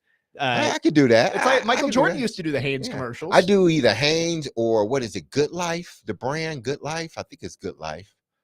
I think that's what it is. Yeah, Good Life. I think you're right. Because they have the undershirts as well. So I don't. Okay, a quick question here, and I'm not going to say. And we keep on getting texts. I know the text line busy right now. Yeah, it's coming in like, man, they're coming in great. Let me see. I want to see what this one is. I don't know if this is a joke or if it's just because it's just piggybacking on Connor Stallions getting the job at Michigan State. I mean, at Mumford High School, my alma mater. It's a little bit of both. Exactly. So it says, why couldn't Connor Stallions get any other jobs? Because he didn't have the right horse in the race. And now Stallions is coaching for the Mustangs. I like that one. That's a good one. It goes right into the Mustang. I love it. And that's man, original. I You know that love one's that original one. for sure. Yes, Yes. that one. 3512 came up with that one himself. That's a good one. Oh man. We can't get to all of them. Let me see if I can find one more before we go to break. Let me see. Let's see. Oh, okay. Let's wrap up with this one. Nick and Franklin says, "Did you ever read the book about defying gravity? I couldn't put it down." I promise that was not me. Was that you, Nick? No, sending that I in? don't live in Franklin. You ain't gotta live in Franklin. You just probably put Franklin down there. Nick's just sending in texts, just like Big Joe. Never send in a text to the text line. Thank you to everyone who sent in questions for DMase or dad jokes. We just had a lot of fun the last 40 minutes. We're going to move on, though. But if you have questions for DMase, we'll take them throughout the rest of the show. Absolutely. Text or call 615-737-1025. Do want to let you know Nashville's best deal of the week is Soar Adventure Tower, where there's adventure for everyone of all ages. Get a $100 gift card for just $50. And book family fun, your next office outing or birthday party. Soar Adventure Tower is 4 levels of fun with easy to difficult obstacles to choose from.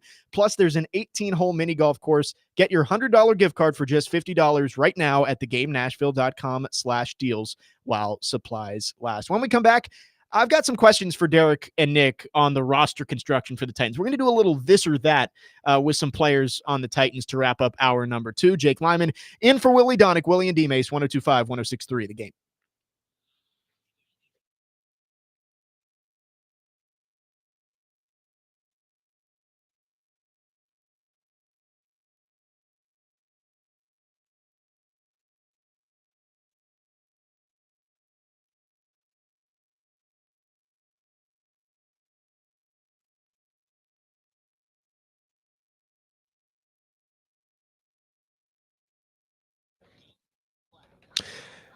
Happy Friday, everyone. This is Derek Mason, and you heard me tell you about Dr. Jeffrey Lodge and his staff at Cool Springs MD for some time now. If you set out to lose some weight, chances are it's not your first time setting a resolution to shed some extra pounds only to come up short. At Cool Springs MD, Dr. Lodge and his team understands the frustration of this cycle, and that is why they offer a different approach to weight loss. Their comprehensive weight loss program is led by Dr. Jeffrey Lodge and addresses the root cause of weight gain with tailored nutrition, exercise, blood test supplements, and more. They will customize a program specific to you. So connect with Dr. Lodge at CoolSpringsMD.com today to schedule your appointment for a personalized weight loss plan just for you people. That's Cool Springs MD, where your weight loss journey becomes a success story.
Some receivers out. How do you think some of the guys behind them did? Well, I mean, from my first feeling of it, pretty good. I think we had some good work. Those guys did some good things. I'll have to watch it more to see if we were on our details, depths and technique and all that stuff. But for the most part, felt pretty good about how those guys performed.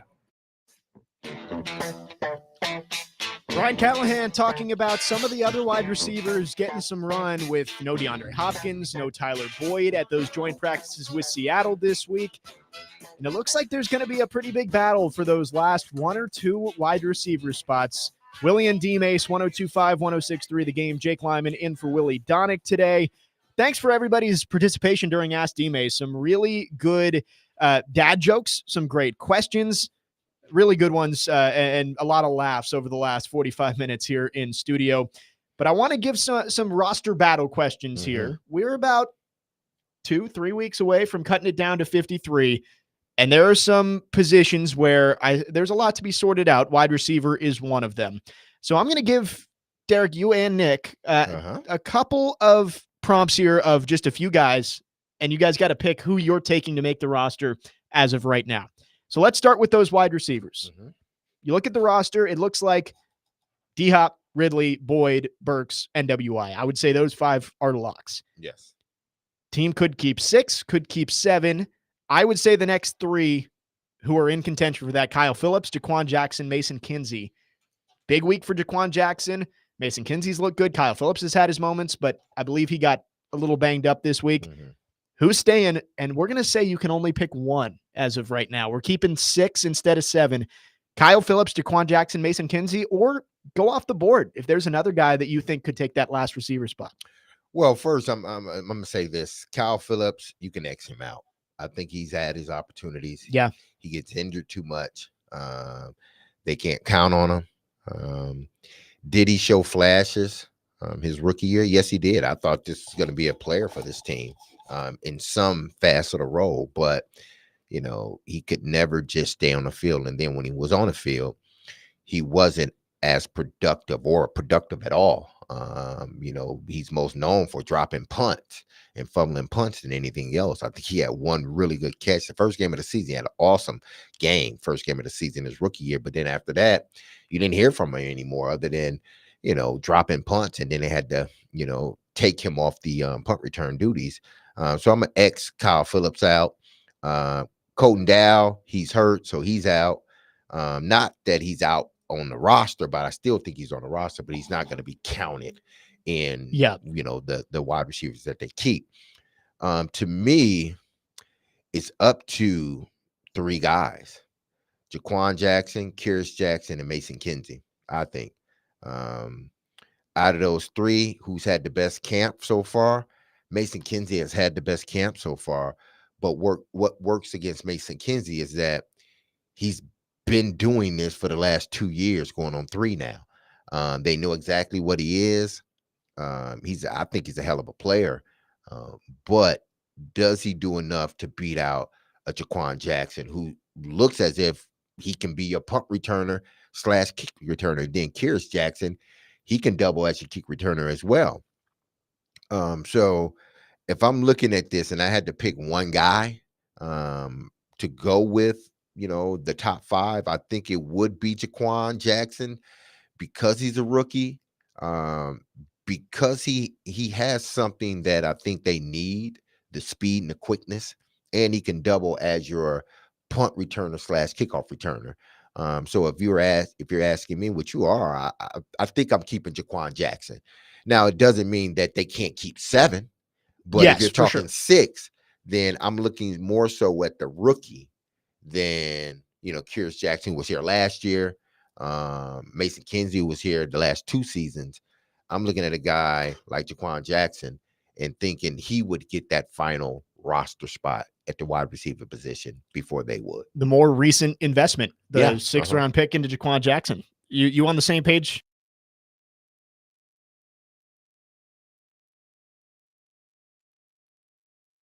DMase alluded to it already with Kyrus Jackson and Jaquan Jackson. They both have that returnability factor in the kick return game, but you don't want to keep 2 kick returners.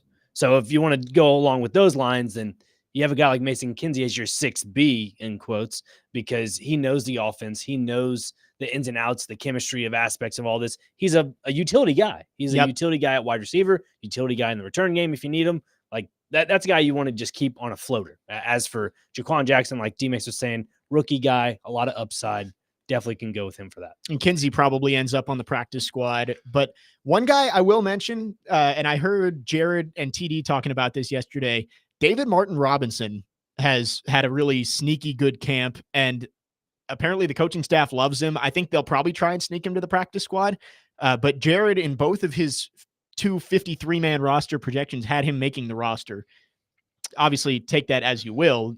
Jared's not making the decisions, but maybe a guy who is a surprise addition onto the 53-man roster when they make the cutdowns.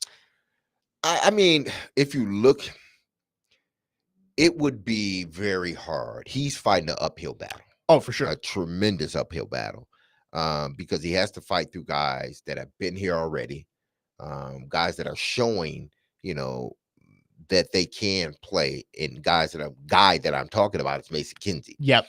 And then you gotta surpass Jaquan Jackson, who they drafted, and he's looking good. Kyrus Jackson is looking good from a special team standpoint, and he's had some good practices as well. So it's going to be hard for him. Now they can cut him and put him on a practice squad, and do that and allow him to sort of mature into the player he's going to be. But as far as making the opening day roster, it's going to be, unless he just wows everybody in these last two preseason unless games. He pulls a what's the kid from the Giants a long time ago, Victor Cruz. Yeah, Victor Cruz. Victor Cruz was I think he was an undrafted, or he was a late round draft pick. And I remember we played the Giants in a preseason game his rookie year, and he balled out. But it was like, okay, who is this guy? Like he's a player, but who is he? And he turned out to be a hell of a receiver for the New York Giants. One of the best on their, one of the best receivers they've had in a very long time. At that position. So he could turn out to be, like that Victor Cruz type of player. But I mean, he's just fighting an uphill battle. I think it was the Jets Hard Knocks when Rex Ryan was there. There's a good clip of, I think Victor Cruz was wearing 0 or something, and Rex Ryan's just like, I don't know who 0 is, but he's kicking our butts right now. Like he had like 2 or 3 touchdowns in a preseason game. So maybe we see, with no starters playing tomorrow, we don't really know what the plan is for the Saints game to wrap up the regular or the preseason. Maybe we see one of those undrafted free agent wide receivers make a big step. Before we get to a break, let's do one more. We'll go to running back here. Julius Chestnut, another one of those cockroach guys like Mason Kinsey, who seem to always find their way back around the roster bubble, versus Hassan Haskins, who missed all of last season, but trying to fight back for this third running back spot. Who would you take right now, Haskins or Chestnut, behind Pollard and Spears? I'm taking both of them. Really keep 4. Yeah, because both of them are good on special teams. 2 seasons ago, Hassan Haskins was frankly the best special teams player outside of the place kicker at the time. He was their best special teams player. Then obviously he has his off the field stuff. Then I think he was dealing with injuries last season, so he didn't play at all last year. And now he's sort of getting himself back into it. He looks thinner. He looks stronger. He's running through between the tackles a lot harder than he did his first year. I think this is his 3rd year, right? This is Hassan Haskins. Yes, third he year. was. This is his 3rd year. 2022 he was drafted 4th round 2022. So it's going on his 3rd season. So to me, Hassan Haskins brings that special teams component, and he brings that physicality that you need to run inside tackles. But then you look at Chestnut. I was about to say Morris Chestnut, but Chestnut. You look at Chestnut, and his game is similar to Haskins. Big physical guys that can also play special teams. So if I'm the Titans, I'm keeping both of them, because both of these guys are good special teams players, and you need good special teams players on your team. So I couldn't pick between one or the other. I'm picking both of them, but the odds of both of them making it's probably, I would say it's more likely that they keep the 7th wide receiver than it is they keep the 4th running back. Now, the numbers may be close, but if one of these other guys can double as, a gunner or something like that, then maybe we don't need a chestnut back there as one of our special teams guys, because one of these guys may double as a returner and also as one of the gunners as well. And maybe that is the debate. Do you keep a 7th wide receiver? Do you keep a 4th running back? And special teams, you would think, would be one of the main determining factors in that decision. Yeah, you defer to the special teams coach then, right? Cole Anderson. Okay, we want this guy. We want this guy. Who do you want, Coach? It's like, okay, which one of these guys do you feel will be better for your special teams? That's typically how it goes when you're talking about that last final spot at a position. It's like, okay, which one of these guys are better for your special teams? Because that's what what he's going to be, a special teams player. He's never going to really play as a running back or a 7th receiver. Correct. He's either going to be inactive or playing on special teams. So which one of these guys do you think you can use on special teams more times than not? And Cole Anderson made a good impression on Titans fans Yeah, back he on did. Saturday night with those 2 big returns against the 49ers. 615-737-1025 is our phone number. If you want to weigh in, you can text or call. Our phone lines driven by WilsonCountyHyundai.com. When we come back, we're going to talk some Malik Willis to start hour number 3. Getting the start. Who knows how long he'll play tomorrow night, but we're going to see a lot of Malik Willis tomorrow. What do we hope to see, and what could the plan be for Malik Willis going forward? That's up next. Jake Lyman in for Willy Donick, Willy and DMase, 102.5, 106.3, The Game.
Final hour here on this Friday afternoon. Willy and DMase, 102.5, 106.3 The Game. Jake Lyman, Derek Mason, Nick Frazier with you, broadcasting from the Busy Bee Plumbing, Heating, and Air Conditioning Game Nashville studios, home of the $99 yearly Beehive membership, where the buzz is always about great service. Great second hour. Thanks to everybody who chimed in on Ask DMase. Good questions, good dad jokes as always. Here in the final hour, we're going to preview tomorrow's preseason Game 2 against the Seattle Seahawks. And Brian Callahan has already said starters, for the most part, aren't going to play. You might see a couple of guys who are, as Jared Stillman would say, starting, but not starters. Maybe you see Dylan Radins, Nicholas Petit-Frere. I'm kind of hoping we see some Tavondre Sweat for at least a series or two. Maybe not, though. But let's start with the starting quarterback. We will not see Will Levis tomorrow. It will be Malik Willis getting the start against Seattle. We touched on it a little bit during Ask DMase, Derek, but Malik Willis, this is a guy who is supremely talented, big arm, athletic. He can play NFL football. Becoming an NFL quarterback has been the growing pains that we've seen since he got drafted. But a valuable piece that, if the Titans can find a way to use his skill set, I feel like there is a way he can impact this team. Like, for instance, the year the Titans went to the AFC Championship game, Ryan Tannehill was the quarterback, but they had a package for Marcus Mariota to come in and try and make a play. Do you think maybe we see that this year with Malik Willis, of him possibly stepping into games and being a weapon for them, even though he's not the starting quarterback? I think it's very highly unlikely that would happen.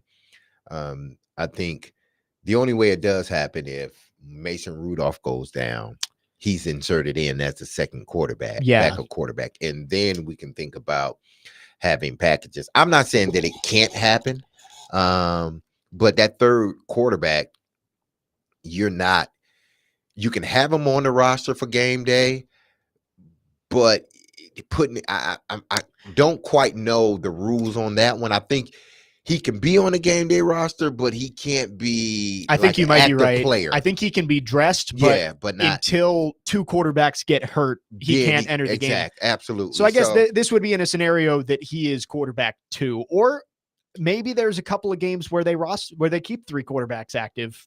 I know that wouldn't be ideal in terms of the roster construction in other places, but Malik Willis, I just look at him as there is value to what he can do on the football field. If the Titans can find a way to use that, I think that could be advantageous for this offense. I think it's yes, his skill set, or part of his skill set, let's say that, can be used in other ways. Can be used in certain situations, in certain packages. But it's hard to use a guy like that when you have him labeled as your quarterback, your third string quarterback. Correct. It's hard to then try to, put him on the active roster because you need that roster spot somewhere else. And then when you do have him on the roster, actually inserting him in the game and running whatever package there is for him. So I think it's highly unlikely that happens, but I'm not completely ruling it out. Because you just never know what Brian Callahan is thinking that particular week, going against the team. Maybe they want to activate him and use him in a package or two, but that comes with trust. Yeah. If we can trust you with the things that we're asking you to do as a quarterback, just underneath center, throwing the football, making sure you're reading the defense right, throwing it to the right guy. If we trust you with that, then maybe we can get to that other package that we may benefit, having you run. But until you get this down, we can't because everybody knows that, okay, when he's going, this is what he's going to do. Yeah, that is he's true. Not going to pass the football. This is what he's going to do. So he has to be able to earn the trust of the coaches that he can go out there and run a offense as a quarterback, not as a sort of gadget guy. I guess you could equate it to the Taysom Hill situation. Yeah, with the and Saints. that's what I was thinking as I was saying it. Taysom Hill is a gadget player, but they trust him if he has to throw. Exactly. And I guess that's where you would have to be with Malik Willis if you were going to insert him in that way. And he's not there right now. Now, has he looked different this camp? Yes, he has. But still looking different and earning the trust of the coaches are two different things. Now we'll see, Malik Willis on full display tomorrow. It's his job. He's the starting quarterback, Like he's not a starter, but he's starting this game. Starting. Exactly. Yes. So we will see how Malik Willis sort of reacts to being a starter for this game. One or two things are going to happen. Either we're going to come out of the game saying, okay, he looks like a different quarterback. Like he looks like there's something there. Or we're going to leave still having question marks. Like, can this guy even be a backup quarterback? Because he's getting the opportunity. You're not going against their first team defense. You're going against their second and third guys. So if you can't go out there and put together drives against the second and third team, how can I expect you or trust you that you can put a drive together against somebody's first team defense? I've said this before, and I'll say it again, mostly joking, but there was the jokes about Justin Fields being used as a kick returner. I've said it before. Just give me one rep in preseason of Malik Willis back there as the kick returner. He is a human joystick. Like he can go out there and make people miss. With these new kickoff rules, he might be the most dangerous returner that you have. I understand they won't do it. And I get that that's not going to happen, but I just think it would be fun just against the Saints next week. Just one time, just throw him back there just for me. Please, Colt Anderson. I'm asking. I just want to see it. They don't want to take a chance of him getting hurt. I get it won't happen, but man, would it be fun if it did? But just think about it this way. Like, I don't want to sound rude in a way to saying it, but like, what do the Titans have to lose? Like, he's their third string guy for the most part, from what it looks like. Let him try it.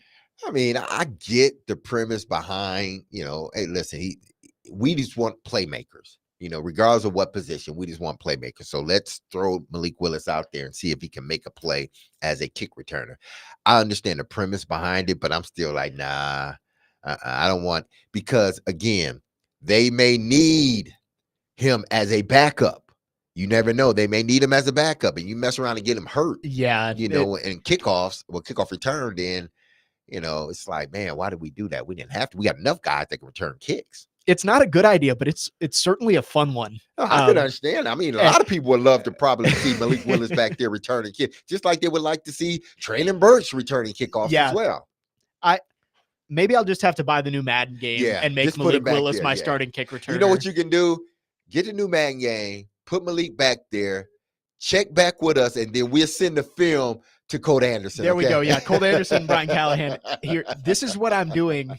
I may or may not be playing on rookie mode, but Malik Willis has 8 kick return touchdowns this season. You see this value between the 30 and the 40? Exactly. Yeah, we're going to run that through there. It worked perfect every time.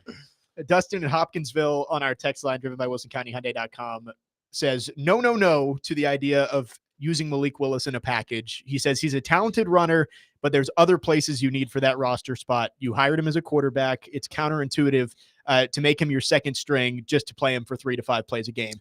And I agree. I'm just putting it out there. But we did see the Titans tried to kind of do that in Will Levis's debut against the Falcons. They subbed in Malik Willis, and it did not go well. It didn't work. Ended up with Malik getting booed. So I get it. It's probably not going to happen. But I just look at Malik Willis and a guy with his talent and his abilities, and I just feel like you're wasting it having him sit on the bench but I do understand your point in saying that if he can't be trusted to be your quarterback, you don't want to put him out there and have him fumble or throw a bad interception or whatever it might be when he's taking up somebody else's roster spot to be in that position. The last regime, again, they did, and I like to always, caveat it with, the good stuff first, because they did. The last regime, Vrabel, John Robinson, they did a hell of a job at taking his franchise, along with Mike Mularkey, that his 2 years, his 2-year stint here, he got that team, that roster started to be built back up. Yep. That was a playoff team when Mularkey got fired. Vrabel took it and he enhanced it. He and John Robinson enhanced that roster. But I mean, there's still, inefficiencies within the roster that they got to make up for in from past drafts. So when you have a guy like Malik Willis, again, you go back to, don't tell me what he can't do, show me what he can do, and let's do that. Well, the problem with Malik Willis is that he's the third string quarterback. So whereas there may be some things that he can do and do well, we can't afford to put him in. I think the last regime did a bad job at putting him in positions to succeed. He should have never been on the football field his first year, ever. He should have never seen the light of day that first year because he looked bad. He wasn't ready. He was 2 years away from stepping on the field. Yeah. 2 years. I'm talking about his rookie year. He was 2 years from his rookie year. This year should have been the first time that this year should have been the first time he like, okay, now you're ready to take some snaps, because where he came from and what they were asking him to do wasn't preparing him no way, no how to be an NFL quarterback. It wasn't. So you got a guy that you drafted too early, meaning they drafted him in the 3rd round. You had a guy that was a complete project, that was ground level. Let's build this thing back up. All the stuff that he was doing, we got to tear all that down. Yep. And we got to build. So when you have a player like that, there's no way he should see the field the first year, let alone the second year, but definitely not the first year. And he saw the field the first year, and we saw how it went. It was horrible. And he hasn't been able to catch up to that since then. And you draft Will Levis after that. And basically, when you draft Will Levis 33rd overall, you basically are saying, Malik, you are not the future of this team. No way, no how. And it's left him in kind of this purgatory spot where the Titans aren't going to get rid of him because he does have talent and tools that you could possibly build around. And I think another team would take a chance on that. But you also aren't going to play him because he just isn't there yet. And I think you're right. I think having him play those couple of games when Ryan Tannehill got hurt his rookie season, you kill the guy's confidence sending him out there in that game against the Texans a few years ago, where he looked like a deer in the headlights. And that's what it was, because he wasn't ready to play, not one bit. He wasn't ready to be out there on that field. So now they're sort of, this year with this coaching staff, I think he looks better than he has in previous years. I thought he looked good last year compared to his rookie year. I thought last year was a step forward for him, but then you saw him in the game and it still was that deer in the headlights type of deal with him. I'm hoping this year with the new offense, a true offensive guy calling plays, a true offensive guy coaching him, like a guy that knows offenses and is a coordinator, was a quarterback's coach, a guy that has been in the room with Peyton Manning and these guys, Drew Brees. Now this is who you have in the room with them. I trust that than the other guys. Not to say that they were bad. That coaching staff did a good job at resurrecting this franchise, but they didn't do a good job at preparing this young quarterback. Horrible job at doing that. So hopefully this group of coaches, and it seems like that's what they're doing, he feels more comfortable in this offense. He feels more comfortable with those coaches, because I think they truly has his best interest at heart. Like, we're giving you an opportunity to play because you've earned it. Now, if you go out there and you look like your rookie year, you'll never see the field again. And that's where he's at right now. And you have to give Mike Vrabel and his staff credit. They knew how to game plan to try and win a game when you had somebody like Malik Willis at quarterback. Like, look at that Sunday night game against the Chiefs, his rookie year. If the referees called Travis Kelce for 2 personal fouls that he should have been called for, the Titans win that game in Arrowhead on Sunday night with Malik Willis as your starting quarterback. And he threw the ball, 10 times, I think? If that. Yeah. Mike Vrabel knew how to make the short-term game plan. Hey, we have to start Malik Willis. This is how we can win this game. But in doing that, he may have lost track of the long term of, hey, if we throw Malik Willis on a national stage against the Super Bowl champions and Chris Jones and all these guys, maybe that's not the best thing for his long-term development. And that's kind of where things got lost with Malik Willis. Yeah. And listen, some of it is on Malik too. Like, listen, there has to come a point where the game needs to slow up for you. Yeah. It has to. Because I look at guys from this standpoint, like especially you try to figure out why guys struggle. Did they struggle at other levels? So did this guy or whoever it is, it could be Malik Willis, could be somebody else. Did he struggle in high school with learning the plays or dissecting the defenses? And I know in high school defenses aren't that complex. I get that. But even at that, did he look like a fish out of water there? Okay. If he didn't, what was he doing to not look like a fish out of water? Obviously, I know the competition probably wasn't top notch every week. So he goes from high school to college. Did he struggle in college? Well, first, he went to Auburn first. So then he ends up leaving Auburn and going to Liberty. So when he got to Liberty, did he still show those traits of not knowing what was going on, deer in the headlights type of deal? Or was he a guy that once he got in the classroom, he was able to put it all together and y'all were able to work with his strength and design that offense for, to work toward his strength. So he can go out there and he can play free. He can play without this sort of deer in the headlights sort of posture. Well, okay, if that's the case, what did y'all do? What did he do so that wouldn't happen? Step up to the next level. That's all it's about. Guys, I think some guys get so paralyzed that it's the NFL. Like, oh my goodness, it's the NFL. Well, yeah, you're right. And yes, these are the top of the top athletes, but revert back to some of those things you used to do or you did that made you feel comfortable in an offense that you didn't know at first. And you learned it and you just felt like, okay, I'm out here playing. Whatever you did then, do it now, because essentially that's what it is. Just how do I feel comfortable in this offense or at this level as quickly as I possibly can? Because they drafted you because they think you can play. You've shown that you can play. A lot of guys, they don't make this league because they never figure out how to get to that place that I was in college where everything just felt comfortable. I could go out there and do it with my eyes closed. Guys that get in the NFL and they start to think like, oh my goodness, like it's almost like they get starstruck.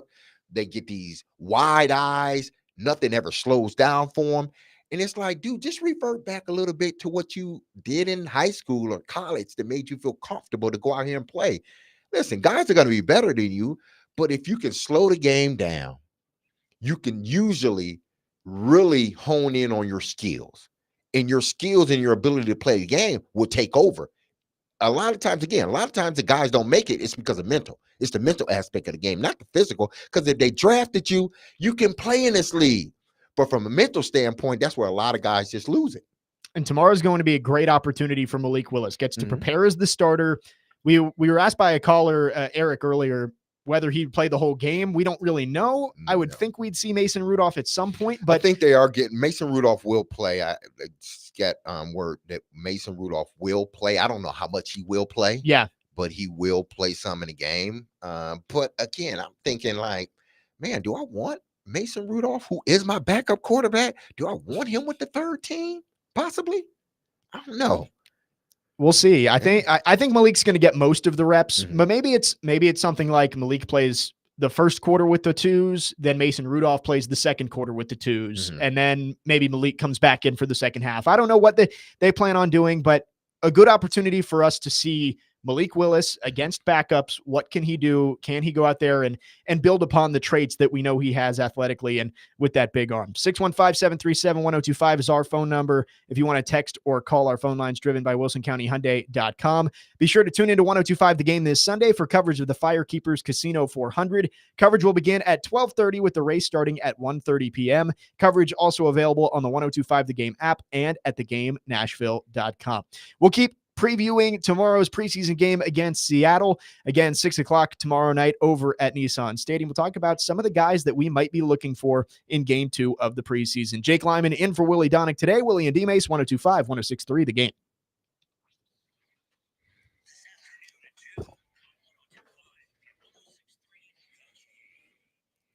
All right, let's talk F&M Bank. Remember, we take it to the bank every Friday, 145. F&M Bank sponsors that segment that we do every Friday.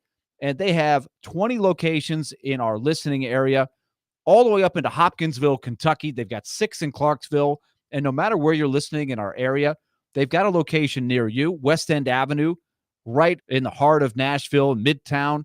Find it there. Downtown Franklin, Mount Juliet, Springfield, on down the line. They're in your community, and their motto is simple: banking made easy on purpose. Whether you're looking to do a HELOC, whether you're looking for a business-to-business loan, whether you're looking for just some creative methods to start a savings account, all of these things are designed to make your life easier and your finances easier. Most people, including me, don't like talking about finances, don't really get into it, but you know it's a big, important thing in your life. Let your banking needs be taken care of by F&M Bank. Just go to myfmbank.com. You'll find that nearest location. That's myfmbank.com. Equal housing lender, member FDIC.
Indy racing fans, the Big Machine Indy Show Car will be on display this Friday at Soar Adventure Tower in Franklin. Come check it out tonight from 6 p.m. to 8 p.m. And while you're there, register to win tickets to the Big Machine Music City Grand Prix.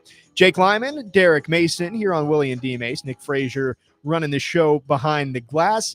Previewing the preseason game tomorrow night over at Nissan Stadium, 6 o'clock kickoff against the Seattle Seahawks. Just talked about Malik Willis a lot. He's getting the start at quarterback tomorrow. Should see a lot of the third-year signal caller tomorrow night. But who else are we looking at? Again, starters aren't going to play. According to Brian Callahan, maybe a few guys towards the top of the depth chart might get a series or two. But going to see a lot of the depth that the Titans have tomorrow night against Seattle. Derek, anybody that stands out to you as a guy that you're going to be keeping your eyes on throughout that game tomorrow night? I guess, well, not I guess, but one guy, and TD has talked about this guy. We had the pleasure of having him on, Brownlee Jr. We had the pleasure of having him on. When was it? At the beginning of the week? Yeah, it was Wednesday. Was it Wednesday? We were out in practice Wednesday. Yeah, so Yes. we had him on, and I like him as a Jarvis Brownlee Jr. I like him as a player. You can just see sort of the passion in his eyes. He appreciates every moment that he has out there. He's taking it all in. He's absorbing it. He's taking in, whether it be criticism or he's taking in, things that people are saying, good about him. I mean, the highest form of sort of compliment you can get, I think, especially as a young guy, is a veteran guy on another team say, man, you're going to be all right, man. You're a good player. And that's what came out of camp. It was like DK Metcalf spoke highly of Jarvis Brownlee Jr. And Jarvis talked highly of DK Metcalf. He said he was excited to go up against him to sort of kind of test his mettle as well. DK is probably 4 inches taller than him. He probably outweighs him by 20 pounds. But yet and still, he wasn't scared to be physical, meaning Jarvis Brownlee Jr. He wasn't scared to be physical. TD has raved about him in practice. He's one of those pop guys that you have been seeing, along with Chance Campbell. I can't wait to see Chance Campbell again play, because this guy, he's always around the ball. I don't care what you say about him, how big he may not be or how long he may not be. This guy is always around the ball. He's always doing something positive for this team from a defensive standpoint, as well as special teams. So those two guys are the guys that I'm looking, especially on defense, the guys that I'm looking at this preseason game and ultimately the next one. How do they look after having one, game under their belt? Guys like Brownlee Jr. and guys like Chance Campbell, can they double down on it again the next following game? So I'm really curious to see what those two guys, in particular, from a defensive standpoint, because both of them are players. Both of them show that they deserve at this point to be on the opening day roster. And I think one of the popular guys that a lot of people are going to be talking about, and deservedly so, Jaquan Jackson. Yes. After a huge week in joint practices, he had those 2 long yards after catch touchdowns on Wednesday's practices. I think he's going to get a lot of run tomorrow night. And I'm excited to see what he does in a live game environment when he is getting a lot of snaps and a lot of chances to go make plays. And I'm going to stick with the late round draft picks as guys that I want to see. I know TD's talked a lot about James Williams, the Miami former safety, now linebacker. Man, that dude just flies around and hits people. So I'm excited to see him, and Jalen Harrell as well on the edge. I know there's been a lot of rave reviews about Jalen Harrell and what he's been able to do. I think pretty much all of these 5th, 6th, 7th round picks that the Titans made this past year, this is a big opportunity for them to prove that they belong and deserve a spot on the roster. And a lot of those guys could flash tomorrow night against Seattle. Yeah, because they're going to get the opportunity. This sort of week was for, like, this week leading up was for the younger guys, because you figure the older guys are going to get majority of the snaps during the joint practice against Seattle. So that's their game for those guys. It's the new guys that are going into this preseason game thinking, okay, this is an opportunity. This is their regular season game. Yeah. This is their big game. This is their Super Bowl, sort of speak, because this may be the one and only opportunity they get to make a big impression on this coaching staff. Because yes, we've seen you do it in practice. That's great to see you do it in practice. That's a start. But now can you take what you did in practice and can it transfer over into the game when the lights come on? I've seen a bunch of practice players go out and they get 1,000 yards in a season, on practice, but then you put them in a game and it's like this deer in the headlights. They don't know what to do. They forgot plays, and they're running around like they've never been in the offense before. And it's understandable at times. I get it, but that's what the coaching staff is looking for. Like, what guys can we put in this situation? We may put you in a situation that may not be so advantageous to you. We want to see how you react to that situation, i.e. Malik Willis, putting him in a situation where he's going to be able to play with the second team instead of the first team. Maybe that's not an ideal situation for him. He would rather be with the first team, but let's see how you react with the second team. Let's see how you bond and how you control the offense and how you are as a leader during the game with this second unit. And if you can handle this, like I said earlier, then okay, maybe we can give you a little bit more responsibility. Yeah, I mean, you can simulate third down and red zone and 2-minute drill all you want in practice, but there's nothing like actually feeling it and living it in a game. I'm excited to see some of these young guys get a chance to step up and see who does step up and earn their spot on the roster, who could continue to help this team throughout the season. Dr. Crane, anybody you're looking forward to seeing tomorrow in the preseason game?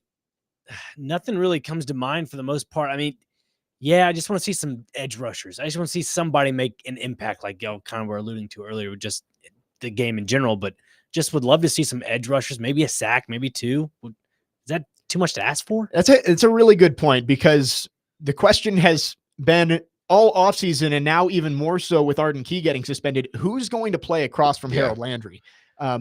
And I think we're going to see Rashad Weaver out there. We're going to see Jalen Harrell. We're going to see Caleb Murphy and a lot of these young guys. Not Shane Ray, guys like that. Shane Ray. I don't think any of those guys, again, I'll use the money ball. You're not going to replace Danico Autry with one guy, but you could recreate him in the aggregate if you get a bunch of these younger guys to step up, and maybe you don't get the, what was it, like 12 and a half, 11 and a half sacks? 12 somewhere. Sacks, 12 and a half sacks. But maybe if Rashad Weaver, Jalen Harrell, and Caleb Murphy can each get 3 or 4, maybe that's how you replace that production. It's a big question mark for the Titans right now. Your defensive line looks good, with the exception of you don't have another bookend across from Harold Landry on the edge. It's production by committee. Yep. How do we recreate the 12 and a half sacks or the 20-something sacks that Danico Autry gave us when, the last 2 years he's been here? How do we create that? Well, it's going to be by committee until someone sort of separate themselves from the pack. So this would be another opportunity for, even guys, Otis Reese, guys like that.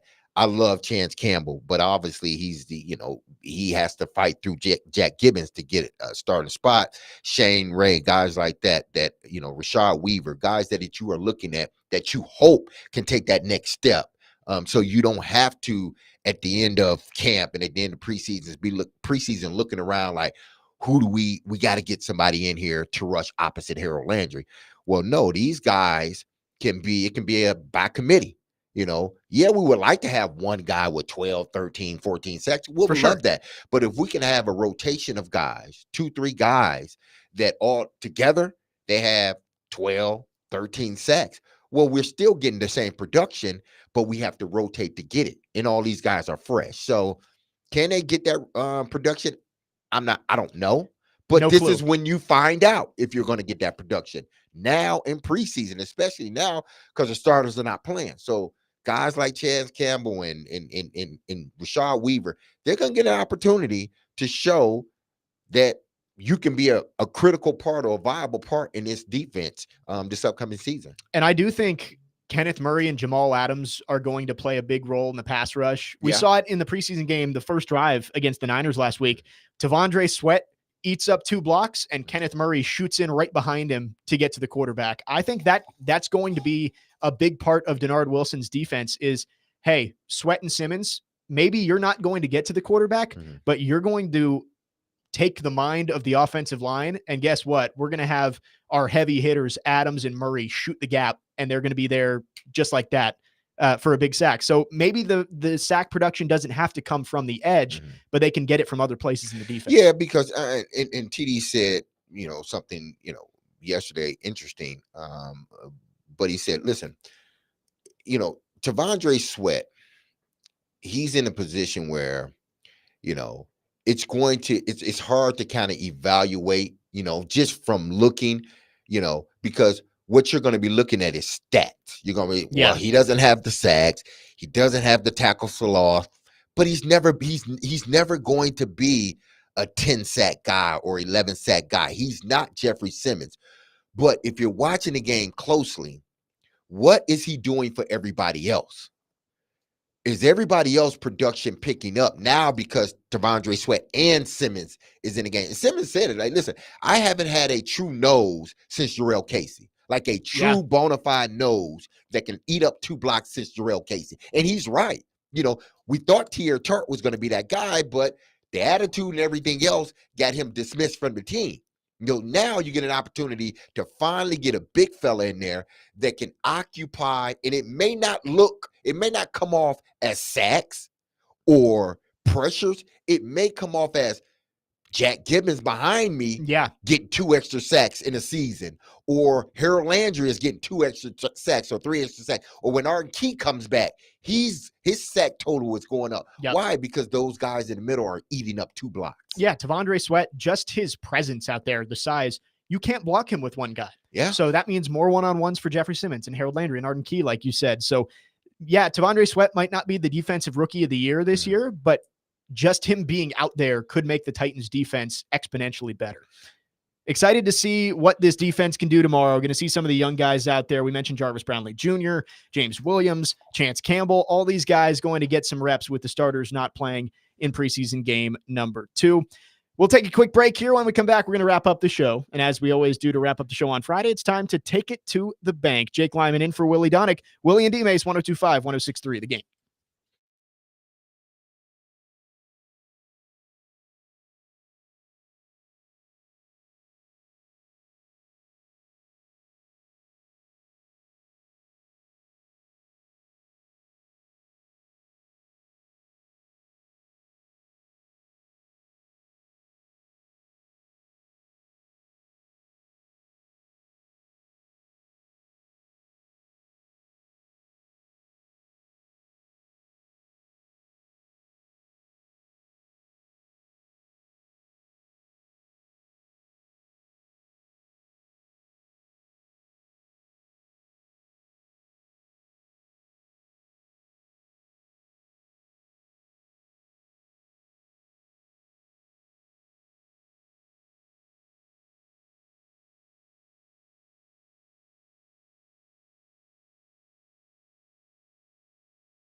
the money.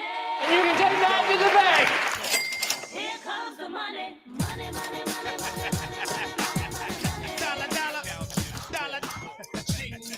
It's time to take it to the bank to wrap up our Friday show here on Willy and DMase. Jake Lyman in for Willy Donick, broadcasting from the Busy Bee Plumbing, Heating, and Air Conditioning Game Nashville studios, home of the $99 yearly Beehive membership, where the buzz is always about great service. Again, it's time to take it to the bank with F&M Bank. F&M Bank, banking made easy on purpose. Visit one of their 20 locations throughout Middle Tennessee and Southern Kentucky or online at fmbank.com. I'm the newbie here, so I'm going to hand it over to Nick Frazier, who is our czar of Take It to the Bank. Go ahead, Dr. Crane. Well, this is kind of a preseason-esque, would you say, D-Mace, for Take It to the Bank? Yeah, we hadn't gotten to the season, so we're still in preseason. So So you're well conditioned. You're as conditioned as all All of right, us. sweet. All right. Yeah, So- everybody's got a little rust to shake off here. Yeah, absolutely. no, How did it go last week, Nick? Well, you didn't give me anything. Yeah, I didn't get it because I wasn't here That's last. one Well, thing. I was here, but I had to leave early, and I forgot to relay back my Take It to the Bank picks. But what did Willie have? Willie- And yourself? I don't think I did well either. I'd have to go back and look at the paper. I don't have it in front of me, but I don't think Willie had a good week either. So, So he would rather forget about this yeah, week. I think we've all been doing pretty bad recently. So But hopefully- it's just a tune-up. And if we were a football team, Jared would be looking at us like, "Oh, they're going to be bad. They're going to be bad. They're That's going to be exactly- bad." We don't have a right tackle, right? Yes. Or a left tackle. Or a center for that point. So. But you know what, D-Mace, because you didn't give me a pick last week, I'll let you go first. All right, so I gotta go first. So, man. If not, I can give it to So our new Jake, guy. I was just telling Jake, I was like, man, there's not much you can pick from right now. No, The Olympics are gone. It's Yeah, the the calm Olympics before is the storm gone. right now. The only thing that's really started back up, well, baseball has been going on. The WNBA has started back up, but this is the route I'm going. I'm doing two routes, but first, I am going with, as I do just about every week, by default, the Detroit Tigers. Okay. They got the Yankees, a 3-game series this weekend, starting, I think today. Yes, starting today. Yep. Today, tomorrow, and then Sunday.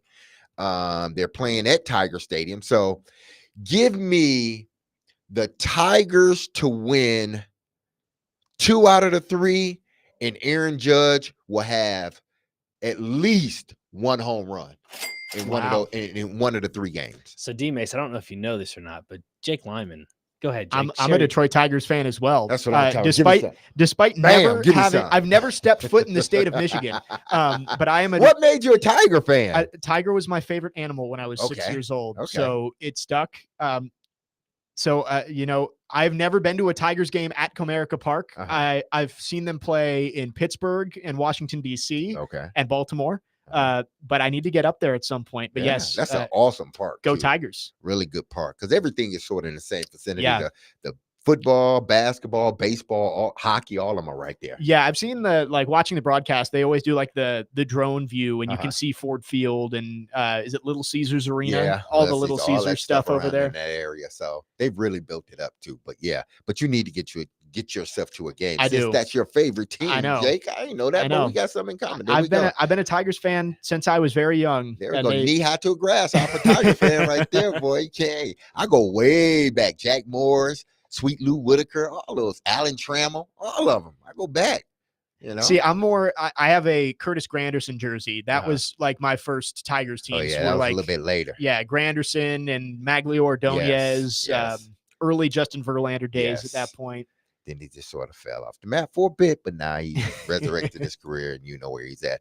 So I'm picking the Tigers to win 2 out of 3, Aaron Judge to get at least 1 home run. And then preseason, I'm looking for Malik Willis to throw at least a touchdown. And I'm going to get Jaquan Jackson with 5 catches and a touchdown. Wow. That one Whoa. touchdown will be from Malik Willis. What about a kick return, maybe? I'm not going that far. Punt I'm return? not going You're that not far. going to go that far? Okay. I could say, can I go with Kyrus Jackson having a long kickoff return, But maybe not for a touchdown. but not for a touchdown? Have a minimum of yardage? At least a 30-yard return. Okay. Why you say that, man? 30 yards is a lot. 35. 30, 40. At least a 40-yard return. Wow. He went over what I said. It's preseason. Okay. All It's right. preseason. All right, At 40. least a 40-yard return. Okay. this weekend. So All you right. got it? We Yep. got it? Yep. That Got was good. that. Jake. My turn? Yeah. Okay. I'm going to go Tigers as well, but only on the Sunday game because the Tigers only have one starting pitcher. His name is Tarek Skubal, and he is pitching on Sunday it's the Little League World Series big league game. So the Yankees and Tigers are going to Williamsport, and they're going to play on Sunday Night Baseball there. So I'm going to pick the Tigers with their one starting pitcher to win on Sunday in this series. And then in the preseason game, I was thinking about going with Jaquan Jackson, but I'll go with our other rookie. I'm going to say Jarvis Brownlee Jr. with an interception of Sam Howell. I like that. Saturday. I like that. He's calling his shot. I love like it. that. There we go. He's fit right in. Those are my two. Do I want to go with one more? Go ahead. Go ahead. It's preseason. Come on. Go ahead. I'll say Malik Willis has – I know there's been a lot of talk about 50-yard rushes from quarterbacks for the Titans. I'm going with Malik Willis with a 50-plus yard run at some point. May not be for a touchdown, but he's going to break free into the secondary at some point. Okay. Interesting. All right, Nick, what you got? I'm also going to the preseason game. I think the Titans win by 10 or more points. I think last week I had them win by 14 or more. It did not happen. I'm going to take Titans win by double digits, 10 or more points. I'm also going to take, let's see. This is tough. I was going to go a little Malik Willis action as well. I say he throws for a touchdown. No, throws for 2 touchdowns. Oh. And rushes for a touchdown. Maybe. Wow. I'm going out on a limb. I'm going to say he's rushing for a touchdown. 3 total touchdowns from Malik Willis tomorrow, according to Nick Frazier. A field day. Might as well, right? We love it. I'm going to go one more. Go ahead. I'm going to go for DMR to get a passing touchdown. I think that's where Malik Willis goes, to the tight end. I don't think it's to Jaquan Jackson. So that's where I go for the Titans game. As for something else, I'm going to go to golf. I know golf's kind of an uncommon spot here.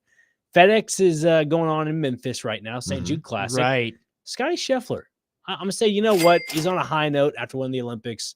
Say he wins it all. What a year for Scotty Scheffler. Yeah.